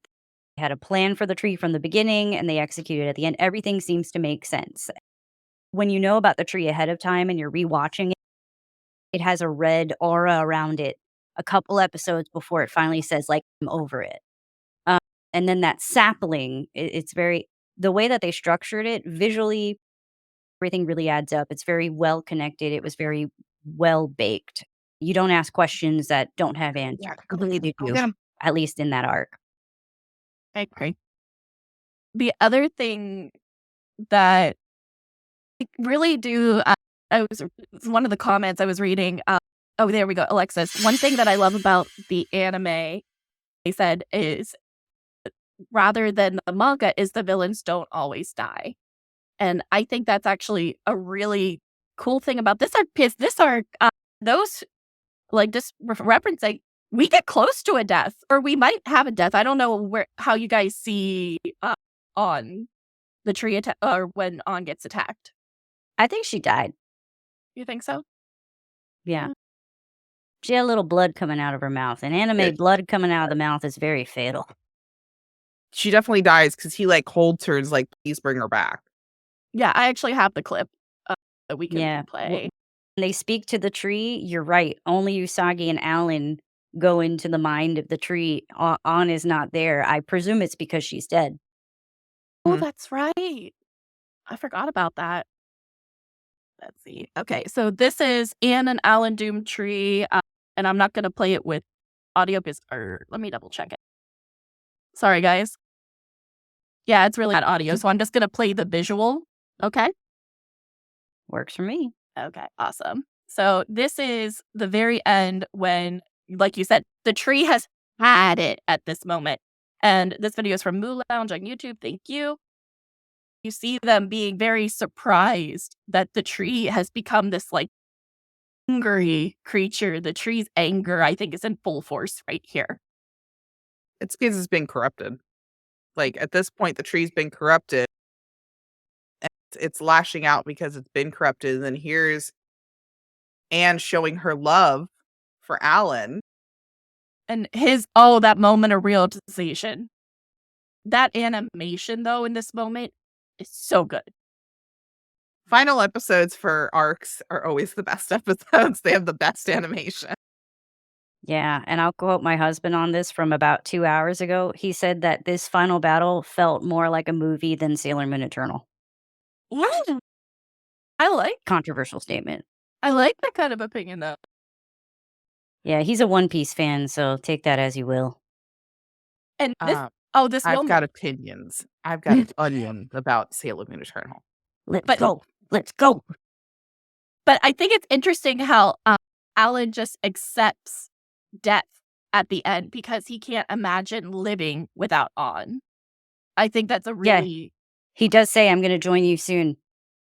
So you guys are right. She has passed away. Right? A jealous queen. And but the other thing, too, is that the tree comes alive when Moonlight Knight smacks into it.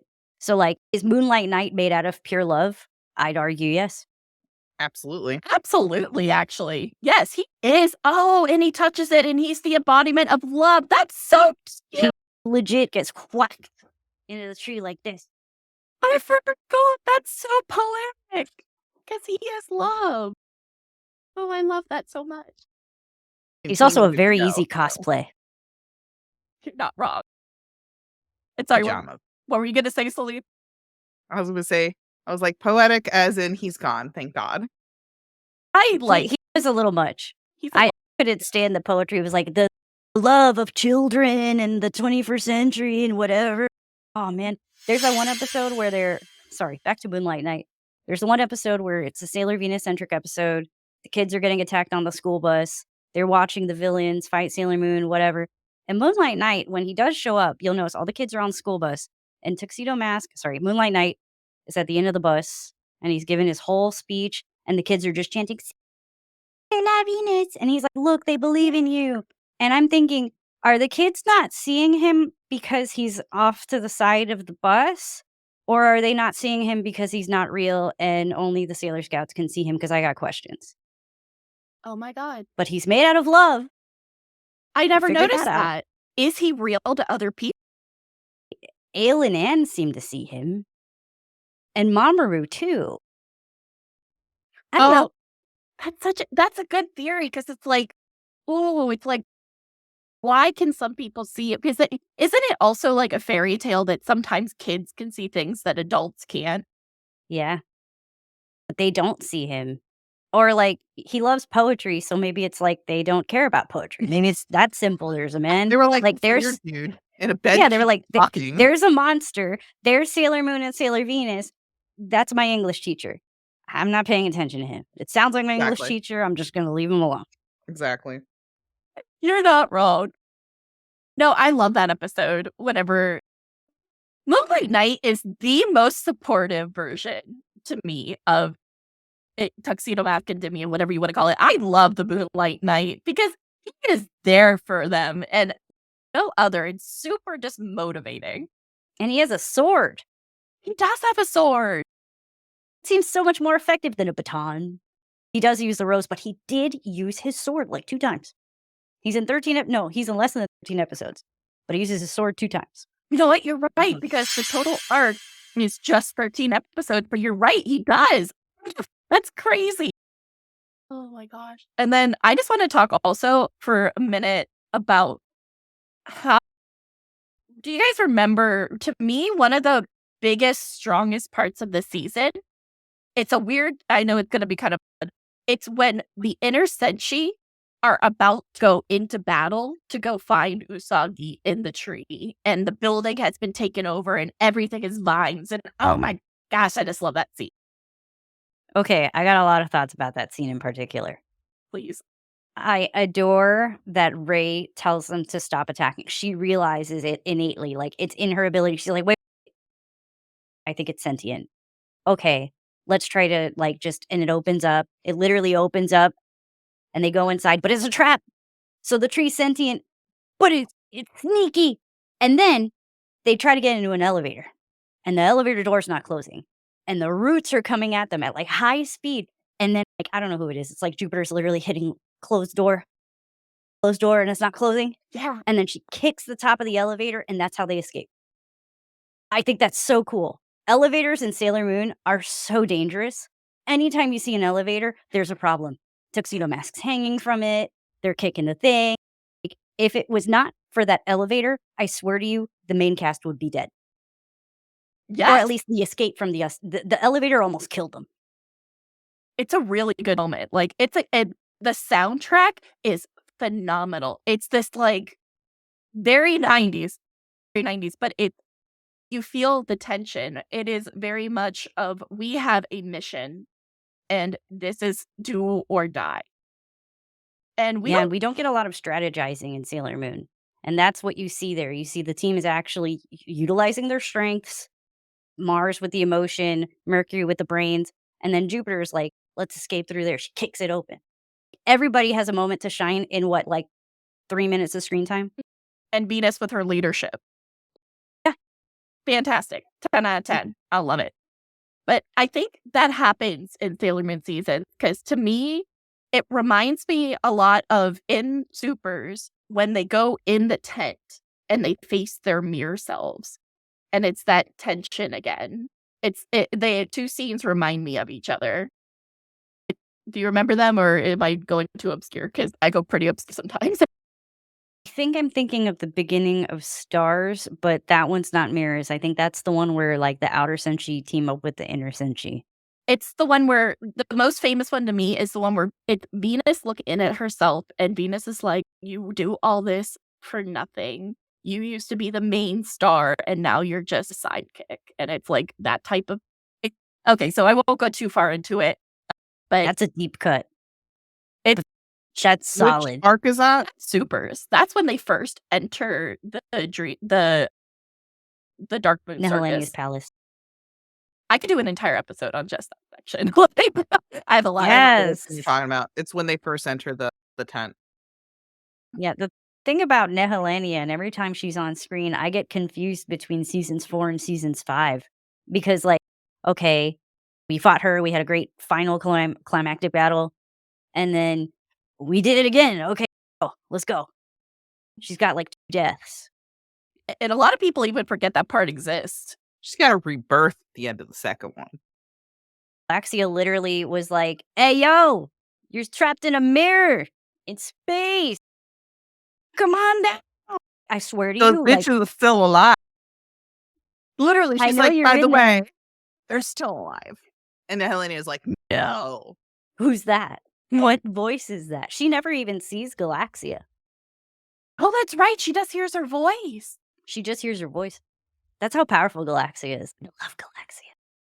Oh my gosh. No, Galaxia is an entire mood. Especially like all her iterations are so different, so wonderfully. I just love it. Yeah, I just love that in the anime, her villains are all business women. So what does that say about Galaxia? There's another anime in another universe where Galaxia was like a CEO at that TV station. Yeah, Galaxia, we're actually going to be covering her in a couple episodes. Oh, Yeah, I'm excited for you. it's a good one. And it's with one of our friends who's been a Galaxia cosplayer since like before Stars even got dubbed. So it's been a minute. And then I did actually have this that I wanted to show for those who haven't seen. This was the scene we were talking about. And this is from Princess Ari on YouTube. Sailor Scouts, transform yourself! Gotcha!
Luna, the transform, the way she says it is so different to me than the way she usually says it in Monster of the Week battles. And that's also a thing that's good about the Deke dub, because they re-recorded every time they transformed in the Deke dub and in the original Japanese. The Viz dub doesn't do that. The Viz dub, every time they say Mars Power Makeup, it's the same recording. And that's a shame. I didn't know that. It sucks. It bothers me so much. I mean, there's no emotion in that. Yeah, it's because like sometimes like Sailor Moon like doesn't want to transform, and she's like, okay, fine, and then she'll like give you a different performance. Sometimes Jupiter will be like in a bad situation and give a different performance. So, man, if I was in charge of Sailor Moon, I got so many thoughts. Let's go. Only Just re-record your transformations like the original. Like that would be more true to the Japanese. Just do it the way they did it. Yeah. Overthrow Toei. Wow. And like, listen, I want a figure of every Cardian. It could be a Gashapon. I don't care. I want a figure of all the side characters like Molly, Naru, and Umino. I want a romantic little scene of them having a picnic and him with all his shrimp. I have so many ideas. There's so many scenes that could be made into like that figure art Zero line, the Choette line. I want the two aliens. Yeah. Maybe the tree all together. So cute. So many iconic scenes. Okay, the final battle with Beryl. Why is that not a figure? There's no reason. There's no good reason. Or all the characters transforming. We only got Moon and her eyes were open and dead. Like really dead looking that one time. Like, guys, we got material. We have iconic villains. There's villains that people who haven't seen Sailor Moon know the villains. That's my hill to die on. What other shows can you really say that about? That they have a lot of characters that they don't make figures of? Oh, like that people know the characters even without knowing the series. Or like knowing, like watching the series. Like I feel like Sailor Moon is such a staple, especially a magical girl genre, that they've become almost legends in themselves. That's just my opinion. I can't think of one. Outside of like overused GIFs, I've had friends come to me and they're like, I've never seen Sailor Moon, but I use the GIFs all the time. I feel like that's almost the same thing. I kind of love that. Yeah. But I can't think of one. Dragon Ball? Maybe? Yeah, I was gonna say Dragon Ball, that's about it, because just it's so iconic in animation. Yeah. Yeah. You'd be able to know that. That's about it. And it is a lot like Sailor Moon, where it has monsters. It's not really monsters of the week. It's more like monsters of the arcs. And there's just a lot of arcs. I just wish there was more Doomtree merch because there's nothing. There's literally one shirt.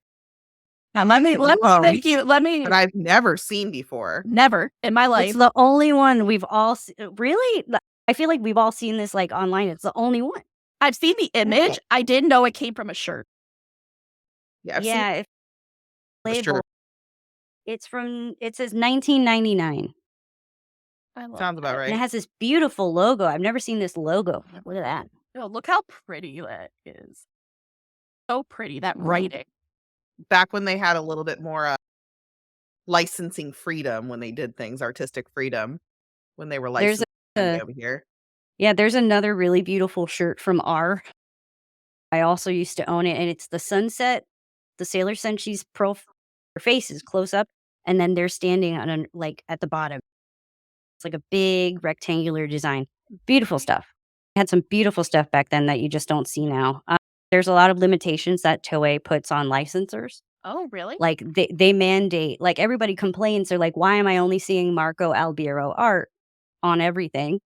That's because that's what Toei approved.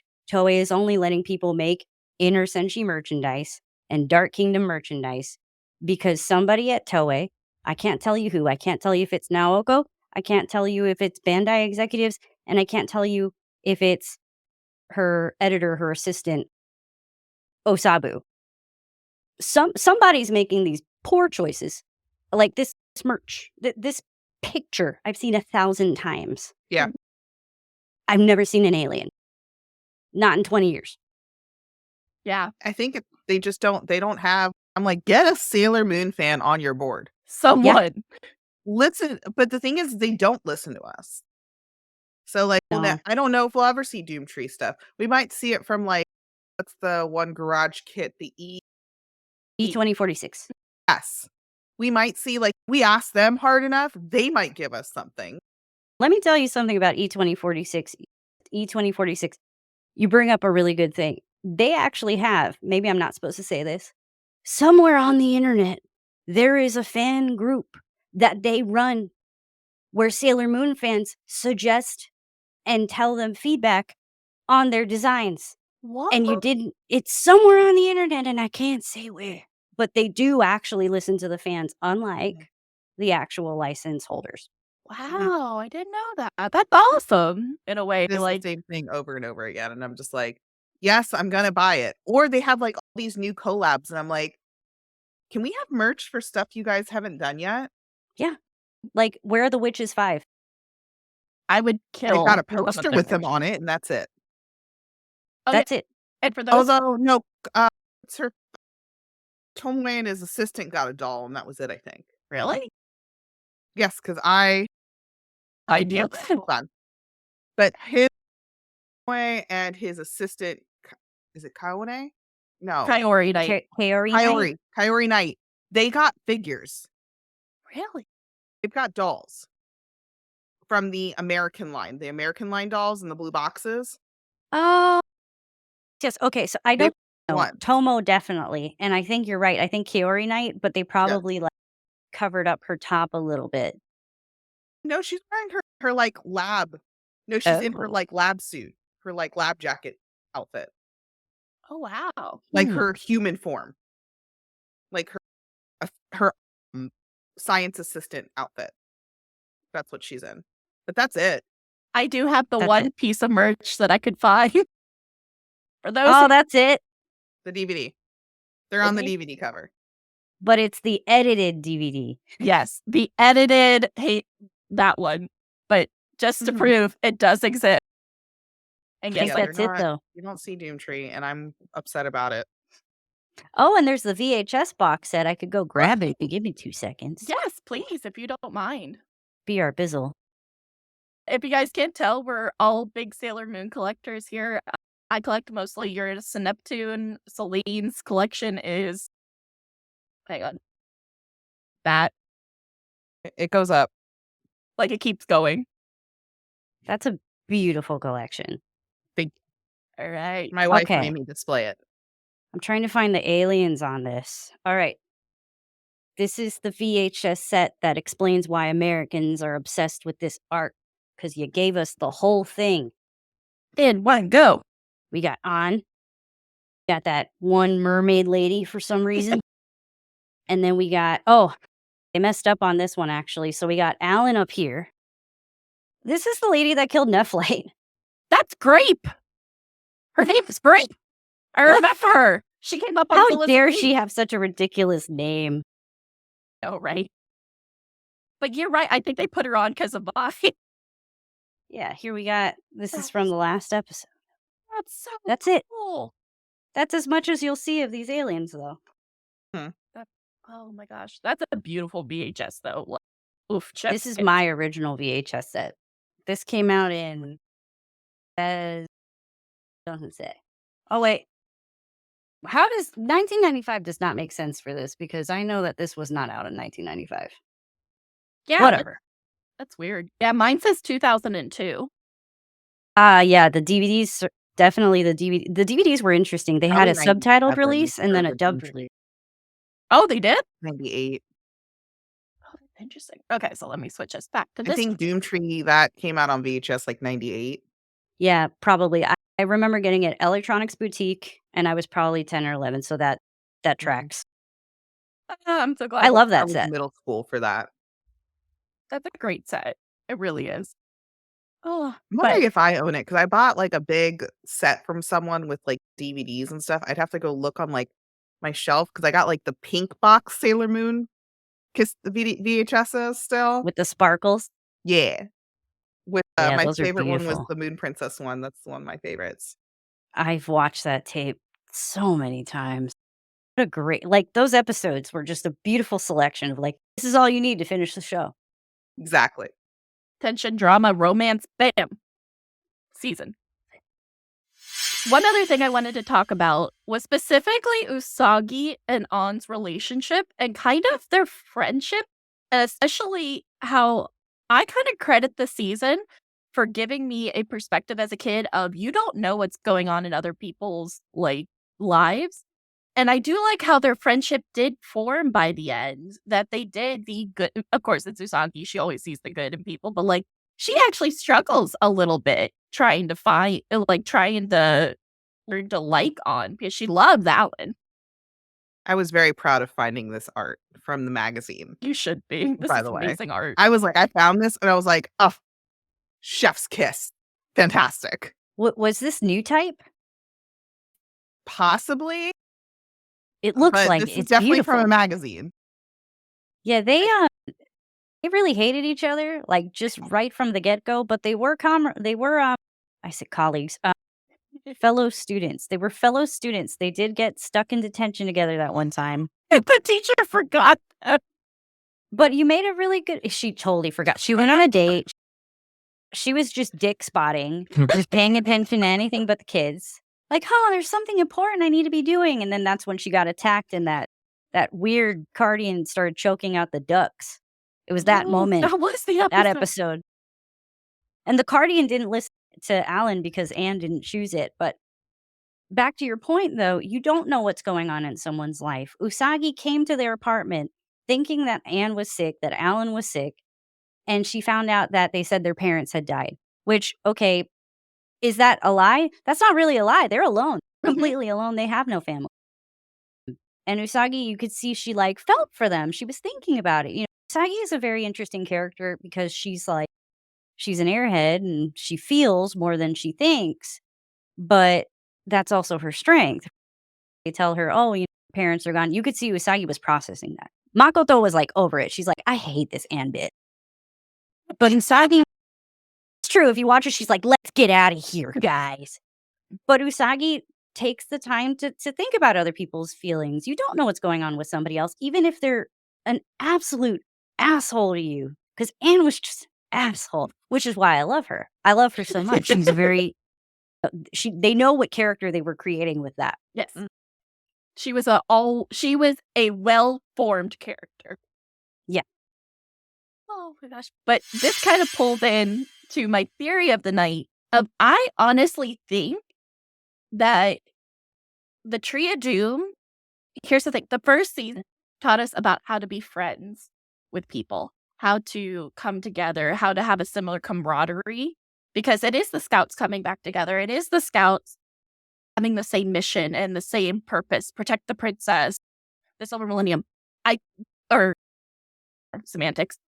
But I think it's this part of Sailor Moon R that is about differences and about how you can learn, like people you can connect with on different levels, and about really appreciating what the language that we use is really important. I love that. That's beautiful.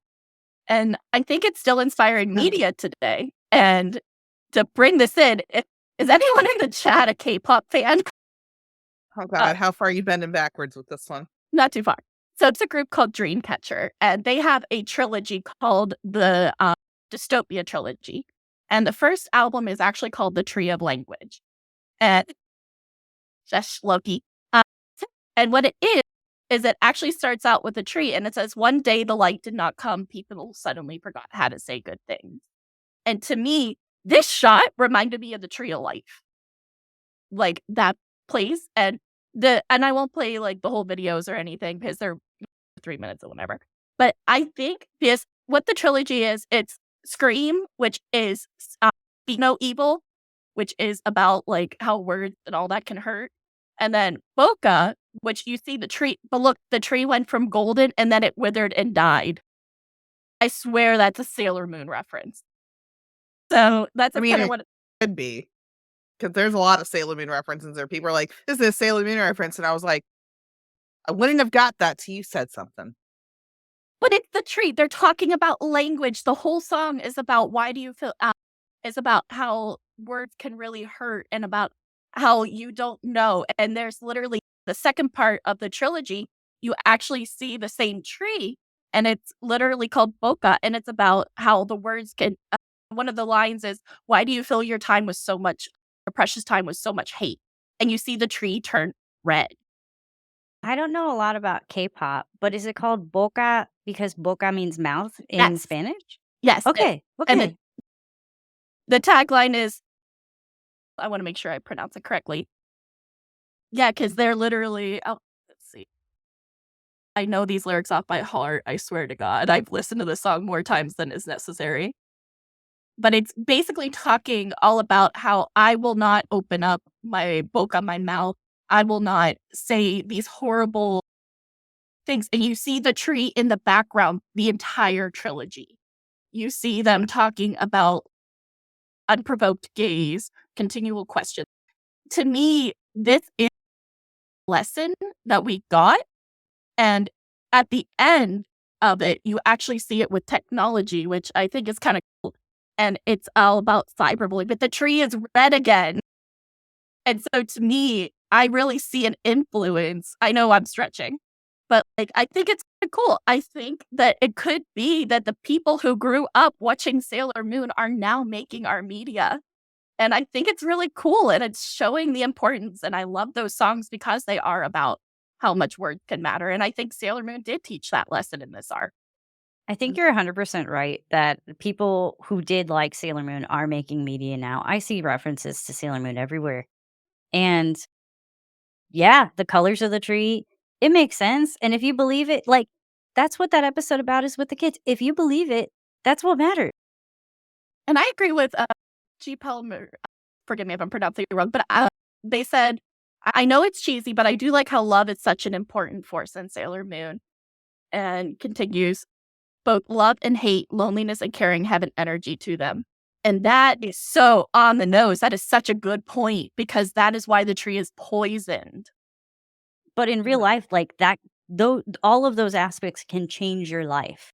If you're lonely, if you're feeling hate, if you're feeling loved, like you could have the best life on earth.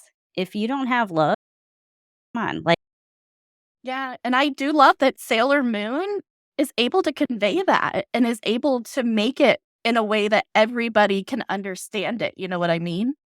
yeah, kids, adults, like everybody likes to say Sailor Moon is for mature audiences. Nah, dude, it's a kids show and it's a really good one. Like Avatar: The Last Airbender, it's a kids show and it's a really good one. The manga's a little bit more adult for Sailor Moon because certain things Sex. happen between her and Mamoru. But I'm just diving right in. Sex. Agree. I would argue it's a good message. Okay, let's raise the age group to teenagers, right? Sailor Moon is not this virginal Mary type character. She's selfish. She has her faults. She thinks things that are actually wrong. And however, she's pure. She's pure in the sense of like princess, this form of her power. And she does go love in media often, especially with teenagers, is like a negative thing. Like, oh my God, you're going to get pregnant. That's the storyline, right? It's always something dramatic and terrible. Her and Mamoru, literally, they just go. She sleeps at his house. They imply that she has sex. She goes back to life, and you're still looking at her the same exact way. The show does not push it in a way where it's like, oh, she's not a virgin anymore. And now look how mature it is and how she is. And like, that's not real life. Real life is you have sex and you're still you. And that's a good message. So you're right, it is a little more aged up, but I think it's still important for teenagers to see that. Like a man's penis is not going to change you. Mhm. Or like, even having gay sex is not going to change you. You're still you, and I think that's important. Yeah, she doesn't change at all in the manga. She sleeps with him. She goes about her day. Goes back to kicking some ass the Yeah. next day. Evil by I Love. think that's She's like, great. oh, okay. I was going to bring it up. Fighting evil by moonlight, winning love by daylight. Like she does both. Like And it's she's nothing still late to school and having a toast in her mouth. It's all of us, man. I love it. Usagi is all of us. She's not a perfect person. She's a relatable character. And I think we've kind of gone over this in the show before, but It's the ability of the show to have so many characters that I think enables it to be amazing in that you can find someone that you relate to. And you might even relate to a bunch of characters in different ways. Because I've hardly ever met someone who only has one favorite scout. It's impossible. Oh, but Loki the Comfy Witch mod brings up a great point. But also love to the point of obsession is evil, because arguably that's a lot of the villain's motivation. But love, it's love, but obsession. Yeah, Beryl, Galaxia, even Black Lady to an extent. Mhm. That's true. Black Lady was more loneliness, but still, it's that attachment that's unhealthy is what they showed. But Prince I don't know. Diamond. I'm sorry? Prince Diamond. Ugh, That was an unhealthy obsession. He was so handsome, though. that's what kills me. But also, like, good-looking people can be evil. In Sailor Moon, the villains aren't just mustache twirling, kind of like old and ugly. No, they're hot. They're hot and they're evil, and you got to watch out for those. And in fact, you see the Sailor Scouts more like, I don't want to say like less hot, but like not as much makeup. So like they're always dressed in like more wholesome clothing. Like it's different. It's a different vibe. There's a lot of really important lessons in Sailor Moon. One really important lesson that I learned from the Doomtree arc is how to cheat with straws. Yes. Yes. I swear to you, I took that lesson throughout the rest of my life. Not that I used it. Maybe I did. I don't remember. And if I did, I'm not admitting it. But I learned how to cheat. That is amazing. And I will never forget when Anne showed up and she just was like, bam. She pulls it right off. And it's like, oops, I have the white one. I still think about that. To this day. That whole episode was just an entire like iconic episode. The whole thing. And there's other moments too where like you realize that there's characters in this show that get each other better than other characters. And it feels so real in terms of relatability. There's a moment where Usagi goes to Alan and Anne's house, and Alan tells her, I've got pork buns and cake for you. And it's like, you are a better boyfriend than Mamoru. And then she comes the next day and he tells her again, I have the ones from yesterday. And she says, oh, I get to eat them this time. Thanks. Relatable queen. And like, it's cute that he gets it. There's characters who get each other. And the fact that they even have aspects to like grab on is absent in other versions of Sailor Moon. I love that crap. So good. Ooh, one more thing. Sorry. I'm like spitballing. I have a lot of That's what the show is I for. love this- Please, spitball. this arc. One of my favorite things is when Alan and Anne do any attack, they almost don't do these big movements. They don't have like these fighting stances. Sometimes it's just putting their hand out and they're powerful and they shoot their power. But what really gets me, and it's beautiful, they're the only ones with the eyes like that in the anime. When they're shocked, when they're doing something evil, their pupils turn so small. And it's scary. There's some scenes in there where like they'll zoom in on Alan's face and it'll have a blue light and he's in his human form, and then a pink light and then he's in his alien form, but just the face with the tiny little pupils. I love that. This arc is the only one where I see that. Oh, that's such an interesting point, because their eyes are super unique for sure compared to the rest of the villains that come Yeah, up. and I almost think they're like, I'm probably saying it wrong, Urusei Yatsura. I feel like Lum's eyes are like that. Is it this kind of thing that you're meaning? Yes, like this, just like this, where the pupil doesn't touch the rest of the eye. It just looks so. I mean, in usual, like in species, humans evolve the whites of their eyes because it's supposed to be non-threatening. That's why animals, their eyes are very like the pupil takes up most of the eye. But this is just like to the extreme, and it hits you in this uncanny valley kind of way, where I look at this and I'm like, those are evil dudes. These dudes are bad. And like this, they look like they have absolutely lost their minds. Mhm. That it is, Very effective. I just love that. yeah. They don't have weapons. They're just like blast. They are. Sometimes it's like we're on the same thing. It's cool. I love it. I do. Like this made an impression on me as a kid, especially. Because isn't this when they're trying to keep Usagi and Mamo apart? Yes, and they seemed so cruel. It was so cruel to do it. I think it was when she transformed into Sailor Moon and they realized she was Sailor Moon, and Anne turns to Alan and she's like, "If Usagi loved you, she wouldn't have transformed into Sailor Moon." And then he's like, "Okay, cool. We've been evil for how many years? Let's just keep on doing it." They flip-flop. It's great. Yeah.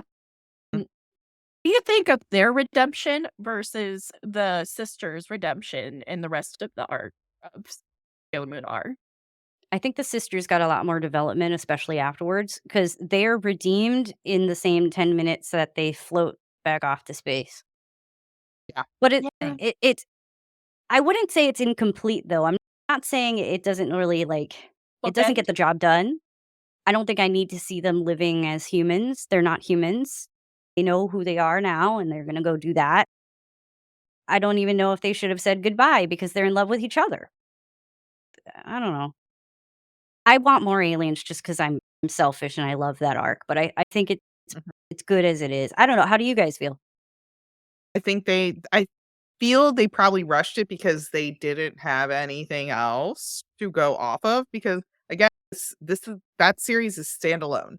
It is anime only. I feel that they were like, "Okay, well, we got redeemed, we need to move on because we ain't got nothing else for them.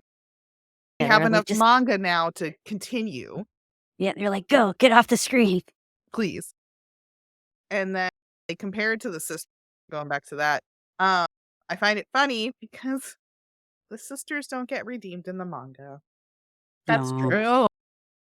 That whole thing with was it Pretz and Sapphire and that shit don't happen, guys. The That's the sisters stuff get I feed off of.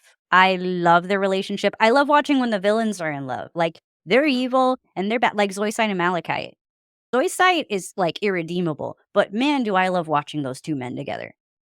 They're Mhm. fascinating. So different, and yet they're so get it. I could see how that relationship works. So I feel that way about Pets and Sapphire. It's like, okay, Sapphire's really cold. He's Mhm. really serious. He's obviously he loves his brother. He really loves his brother, and I feel like Pets loves her sisters. Oh, So they have that in common. His death is so I don't even wanna talk about it. I get so sad. Sailor Moon does a really good job of making you care about characters, you know what I mean? You genuinely care, like, even just the little short tree montage. I actually genuinely cared about the tree's existence after finding out its backstory. I was rooting for the tree. It sounds so weird to say, but, like, they are able to do in a short amount of time with animation, story, and music what some people could only dream of. And we have a very short time to do it because that arc is not very long. Oh, and the music is so good. The music's always so good. The music is amazing. Like, the 90s score is just nah, chef kiss. Believe that the composer died recently, was that what it was? In, like, the last, couple years? I can look this up. I love the disco influences. Sometimes I hear Sailor Moon and it's like you hear the little voices, "Ooh, Sailor Moon," and you're like, "Okay, I'm feeling this." And then like little bass guitar comes in. It's like I don't know. I really love music outside of like anime, and it just chef's kiss. It just hits the right spot every time. Tickles And your then the Sailor brainstem. Mars one. What? Tickles your brainstem just a little. It's like, Yeah, just like yes, that one. I get tickly like in my rib cage. It's like, oh, give me that little bit. It's like Mufasa. You're like, say it again. You could see the fur on my body just go. Going back to Roundtable, I would like just one more episode. Just one to not to okay, maybe a little bit of epilogue, but more like I would like to take the last episode, flesh out the tree a little more, and give some more dialogue in that scene. I wish that scene had been longer. It was, by the way, I'm not knocking it in any way. I love that scene to death. I want more. You know what I would like more of? That could pad out another episode. Not only that, but okay, Mamoru just got all his memories of his past life back. He remembers that he's in love, and they have this whole thing going on. Well, next episode, let me tell you, they're just on a boat, and Chibiusa falls right on his head immediately. I never got to experience or feel like what was going on with Mamoru when he remembered everything. It's almost like he just immediately went into, and I know we're all kind of this on Mamoru in this panel, but he just immediately goes into dad mode. It's terrible. He's just like, here's Mamoru, I'm just the boyfriend, blah, blah, blah.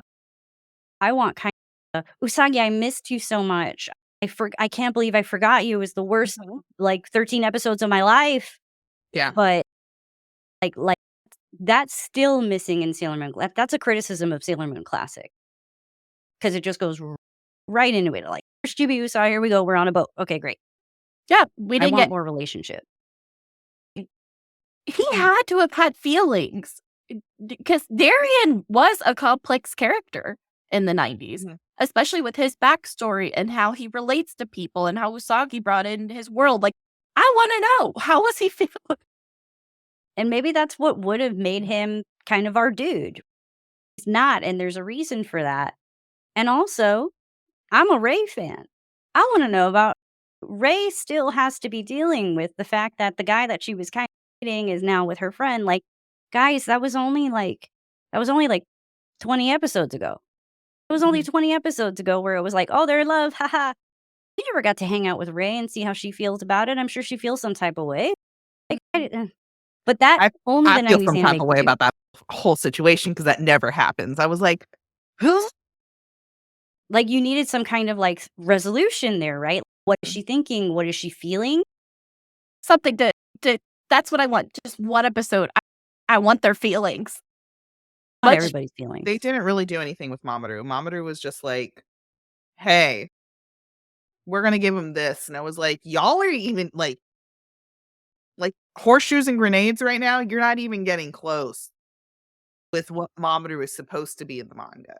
No. Like, That's yeah, and in the manga, he's definitely more loving. He's definitely more active in the relationship. And then also, he had amnesia as a child. You're gonna tell me that he's gonna experience this shock after having amnesia again and just be like, oh yeah, I just forget things like my parents. I forgot my this girlfriend. is fine. That's a fight. Room on fire. This is fine. The fire of the. Oh my god.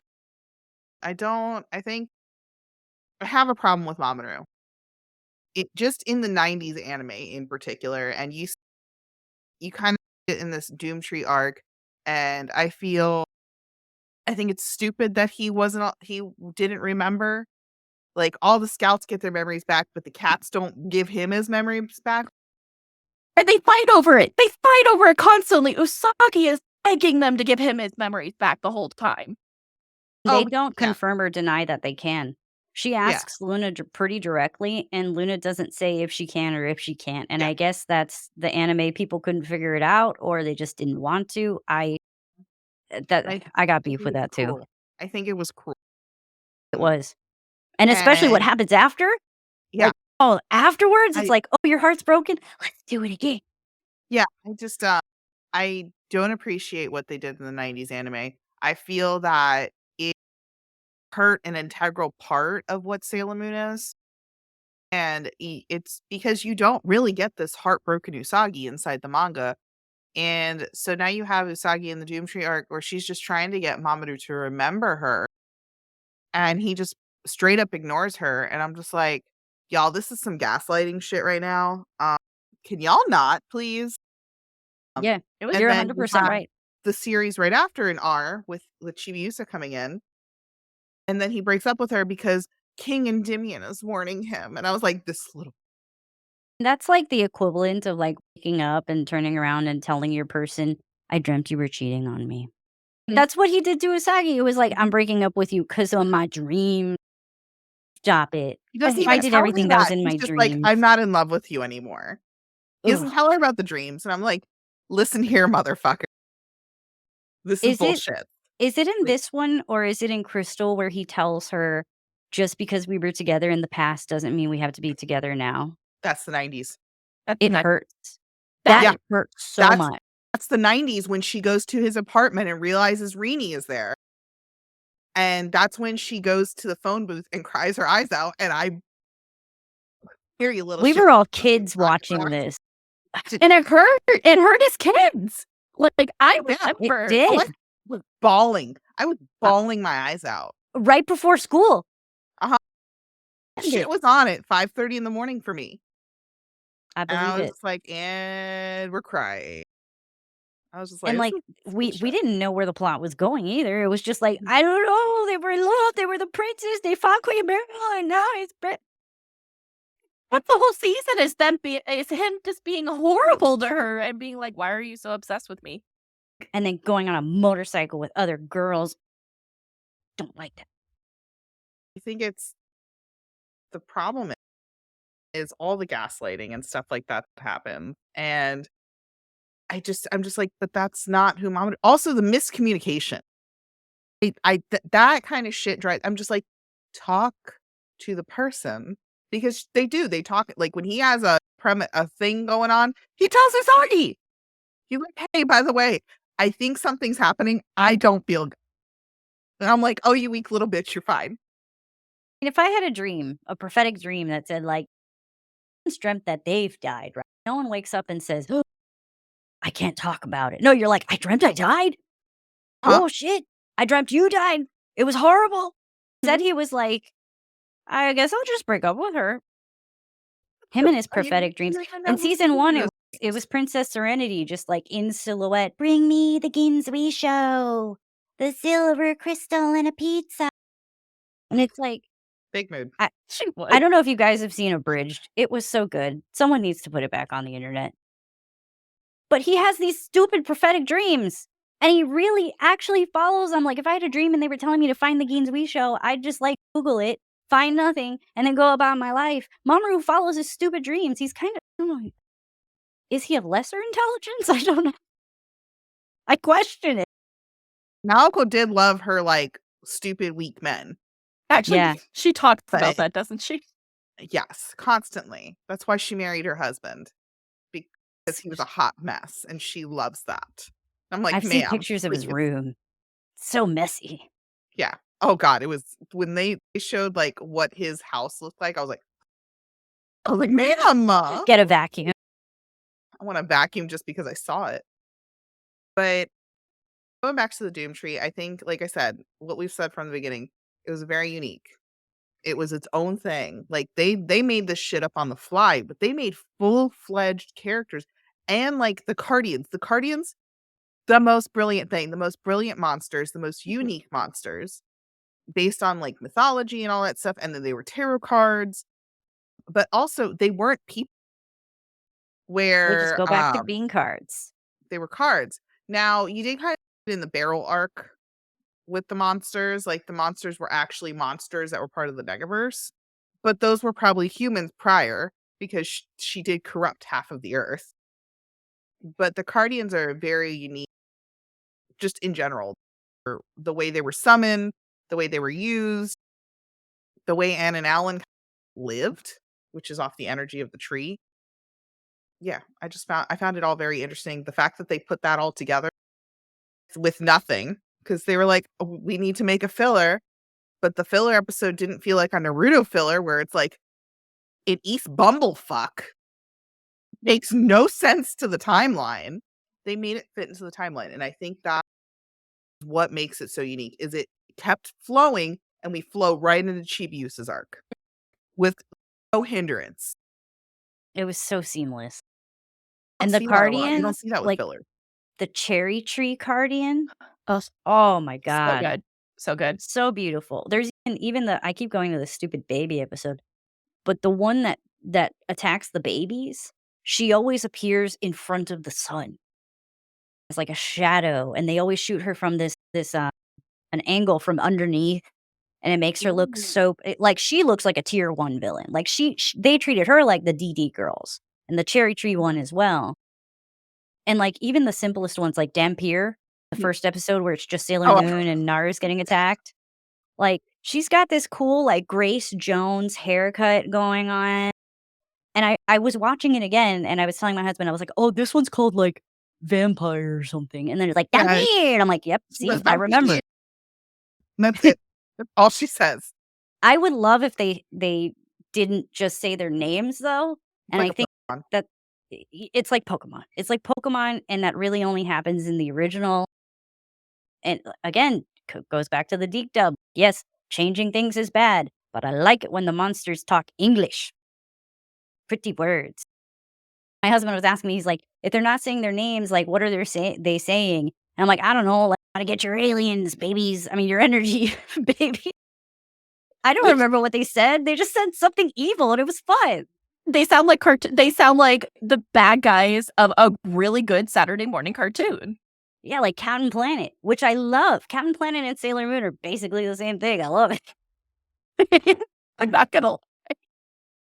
Like, we all come together and power up the main one. All right, got it. Sailor Planet, power it. Planet, Captain Planet, save the world, whatever, man. Save the trees. It's all good. Yep, and it's all the Captain Planet had female villains, and I remember that made an impression on me. And then I saw Sailor Moon, and it had female villains, and I too was excited about that. I just love, like, characters doing different things, and that's what the Doom Tree Arc gave us. It gave us the school nerd being a romantic little guy. Where the hell do you see that in the rest of Sailor Moon? Nowhere. Naru, I made these shrimp for you. Oh, look at you, you cutie patootie. It's so cute. She's so abusive, though. Zipper. Zipper moment. I do appreciate her. Was it like Bostonian accent? Oh, yeah, Serena, let's go to the mall. Yeah. Oh, but I will always appreciate Deke dub Molly. I also love that she acknowledges that she gets attacked a lot in this arc. It's like, I always get into these things. When she goes to the talent show, she's like, I don't know. I always get into these problems. I don't know if it's a real talent show or not. It's like, what arc is it where Naru tells Sailor Moon, like, she tells Usagi, like, I think you're doing something and I don't know what you're doing, but I'm scared for you. Naru is that girl. I love her. Is it this arc? It might be when I think it's when she's gonna go fight Rubius. Yes. I think it's this season. Yes, because I just watched it because I'm watching the Black Moon Clan right now. And and I remember that because we had this discussion last week about how Molly gets left behind the longer Sailor Moon goes. She actually does. She tries to she's like, I can feel you pulling away. Like there's something pulling you. It's not that you're leaving me. There's another force pulling you. And it's interesting to see how Molly is very much our great friend, very much all there for Usagi. And it's like, it's a different form of love. And almost the Pluto, a love from afar. I think that's beautiful. And yet, she wasn't in the manga that much. Really? No, the manga. She's like the first part of the manga, like when you're seeing Usagi in school, and then you get like, I think she pops up like once, like her and Umino, and that's it. Like the amount that she is in Sailor Moon, like the 90s series, is absolutely insane. And she's in it a lot of this Alan and Ann arc. And I think it's because you needed someone, I feel like they needed a victim of the enemies for Usagi to be like, I need to go save Naru. It's also the focus on school life more in the show over the anime. The manga. Manga gets really tied up in all of these big events, world-ending events. When the anime always grounded you with what was going on at school. So they did need to those characters, like background characters. And the manga also, in terms of backgrounds, at one point, I swear they stopped using backgrounds altogether.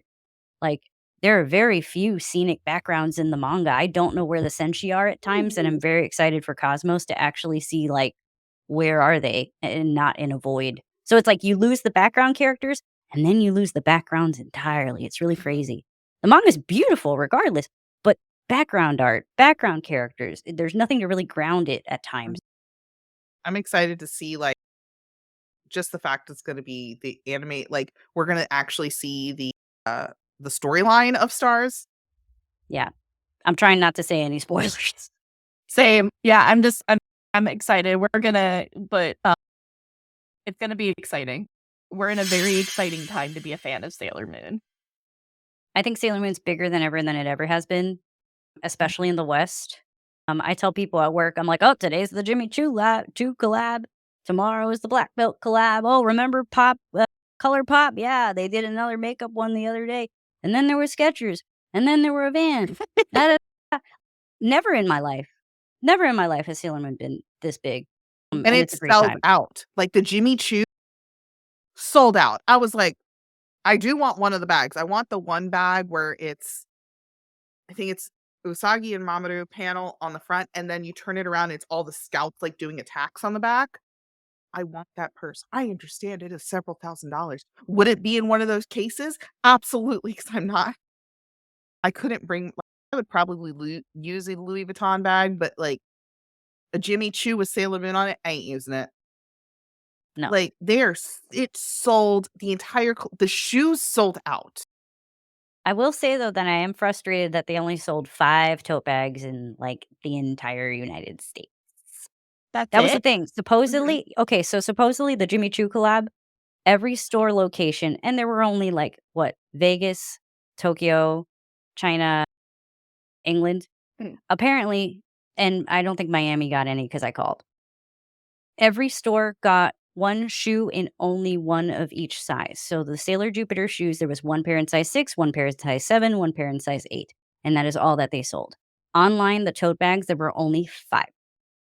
So, yeah, they sold out, but I don't think they want money because they could have Honestly, sold a lot more of these really I expensive feel items. I feel they were testing the waters I for hope. this. I hope and I'm they come back with hoping that outer stuff. it was just a test of the waters to see if it would sell out. And I'm like, it did. Can you please release more? You need to do another run. I understand like they're exclusive items, but why make it so the scalpers are going to make more money than you guys could? Precisely. It's so frustrating. And, like, I give people advice all the time online. They're like, "How do I get Sailor Moon if it's, like, it's always $400 for a toy that was $100?" I'm like, "I literally don't know the answer except just buy it and then sell it if you don't like it. That's the only answer. But, like, maybe don't be a scalper and buy 10 of them." So, it's like Sailor Moon is one of these weird things. I get so frustrated about the scalpers. Like Like, these things were not cheap to I try to begin with. grab stuff like from Japan and I do resell it here, but I sell it for a little bit under what people are like what its market value is. But I get a hold of it where people are like, I've been looking for this. And I'm Mhm. like, cool, I got it because I got it in a bundle with something else that I needed, but I don't need this particular thing. That happens to me too. I have a whole pile. I have a whole pile of, I've like, got a huge box duplicates. full that I really need, especially like, hold on, I actually got something like right next. I got these from Hot Topic. Did you get these? The enamel Are pins? those pins? Yeah, the enamel pins they came out with. I got so many like doubles. Oh, those are, like, actually legit cute. oh, that's adorable. I saw them. I did not think at all to buy it, but that looks really nice. They're super cute. Like they're very well, like it's very well done. Like the enamel inside of it is very detailed. Is it Oh, yeah. Is it sparkly? I wish it was.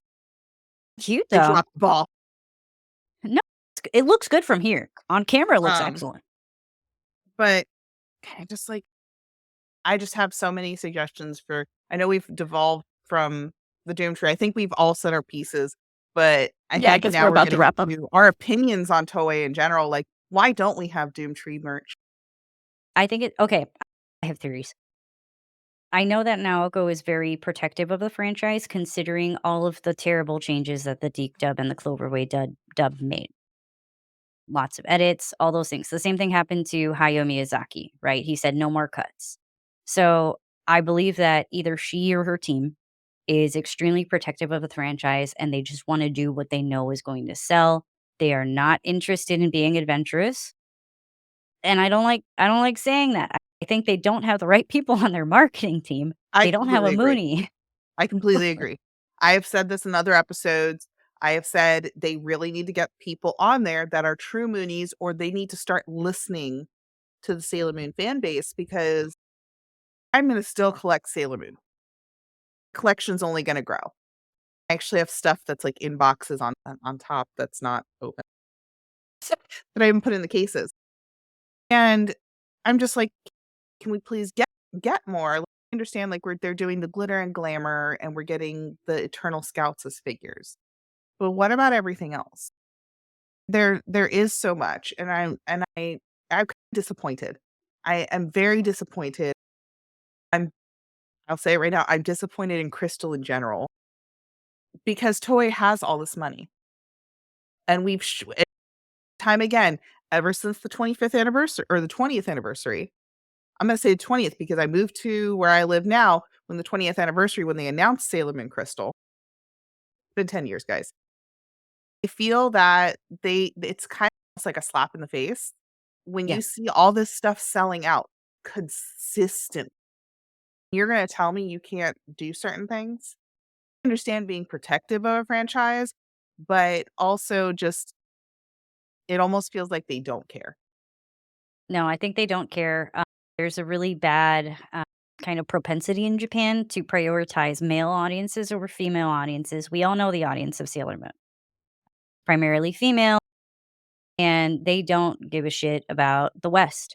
They only want to market to Japan, and perhaps in Japan, Precure makes more money than Sailor Moon. I'm willing to accept that perhaps it does. But I know in the West that's not the case. But Japan wants to only make stuff for Japan, prioritize Japan. You know, interesting when you look at the license, for example. In America, the merch we see, season 1. In Taiwan, the collab merch that we see is Crystal season 3. And then in Japan, right now, it's all Eternal merchandise. So they've segmented what they're selling, where they're selling. It gives you the impression that they're thinking about their audience. I don't think they are, and I don't think they care. Japan has this problem where, like, garage kits, like those E2046, those beautiful kits, some artists will make a kit. There's some very famous Sailor Moon kits that there's only like 25 of. And they don't like it when E2046 comes in and makes their recast of it because they're like, now everyone can have it. And it's like, that's the point. If you wanted to make money, just sell more of it. So it's very common in Japan. It's what we saw with Jimmy Choo. It's what we saw with even Black Milk, like the stupid thing with the blazers. Are you kidding me? It was like the most popular What happened item. with the Blazers? I'm sorry? What happened with the Blazers? I want the collection. I didn't get it yet. The blazers sold out in less than 5 minutes. Wow. And on top of it, the sizing, they're extremely oversized. So the size that they said you should buy is not, because it seems to be like the only blazer that Black Milk has sold. The problem is it sold in 5 minutes, and I know for a fact that it was the item that everyone wanted because it was the only one you could wear to the office, for God's sakes. So they're mismanaging the franchise entirely. And I think it's like Nintendo. Why did Nintendo stop supporting Animal Crossing? Why is Japan not trying to do good marketing? They got problems. They got problems with Sailor Moon at a very high level, and they've got problems with things way bigger than Sailor Moon, like Animal Crossing. Even Animal Crossing is being mismanaged. And also, there's a lot of how to say this without sounding ageist. There's not enough younger people in places of power. There's a lot of people who have been making the same decisions for 30 years are continuing to make these decisions when things have vastly changed. I'm not saying that's Naoko herself, but it's certainly the teams, the structure in Japan of the people who make decisions. Exactly. It's a lot. And I find it crazy because you look at what like I'm wearing the Hot Topic collection. And I find it interesting that like with what Hot Topic has been able to do with like Sailor Moon collections with the clothing lines and stuff like that. Now they do try to keep it to like more of the brooches and stuff because I think they have an easier time making stuff that way. But I'm just like, I hate the fact that they don't consider us the fans over here in the US because I'm just like, have you seen what happens to the Sailor Moon events here? They're huge. All the cosplay meetups I've ever been to, they're huge. Have you like that one Sailor Moon ball that happened in I went. New York? I did it. I was in there. Yeah, I know you did it. It sold out so fast that I could not do it. And I was just like, it was amazing.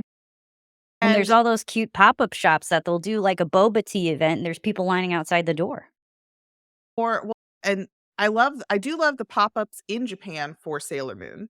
But I'm just like, can we get some of the old stuff and not you guys continuing to create these new images? Like, again, Doomtree. Or can we please get PGSM released on a DVD that's not On bootleg? anything. I Anything. would take a subtitled release. I don't need a dub. Just bring it out Anything. here. Yeah, just I just want it. I want a non-bootleg. I want one that doesn't have the time and the date. Thank you. Yeah, Yeah, exactly. the truth. That's what I would like.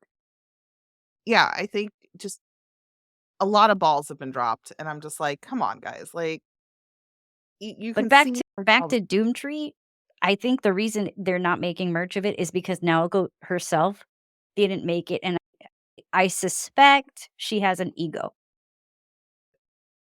She doesn't give interviews. The Doomtree arc, even though it was brilliant. And I'm just like, okay, but I'm guessing you had to draw something for them. I don't know enough about that. I think it's an ego thing.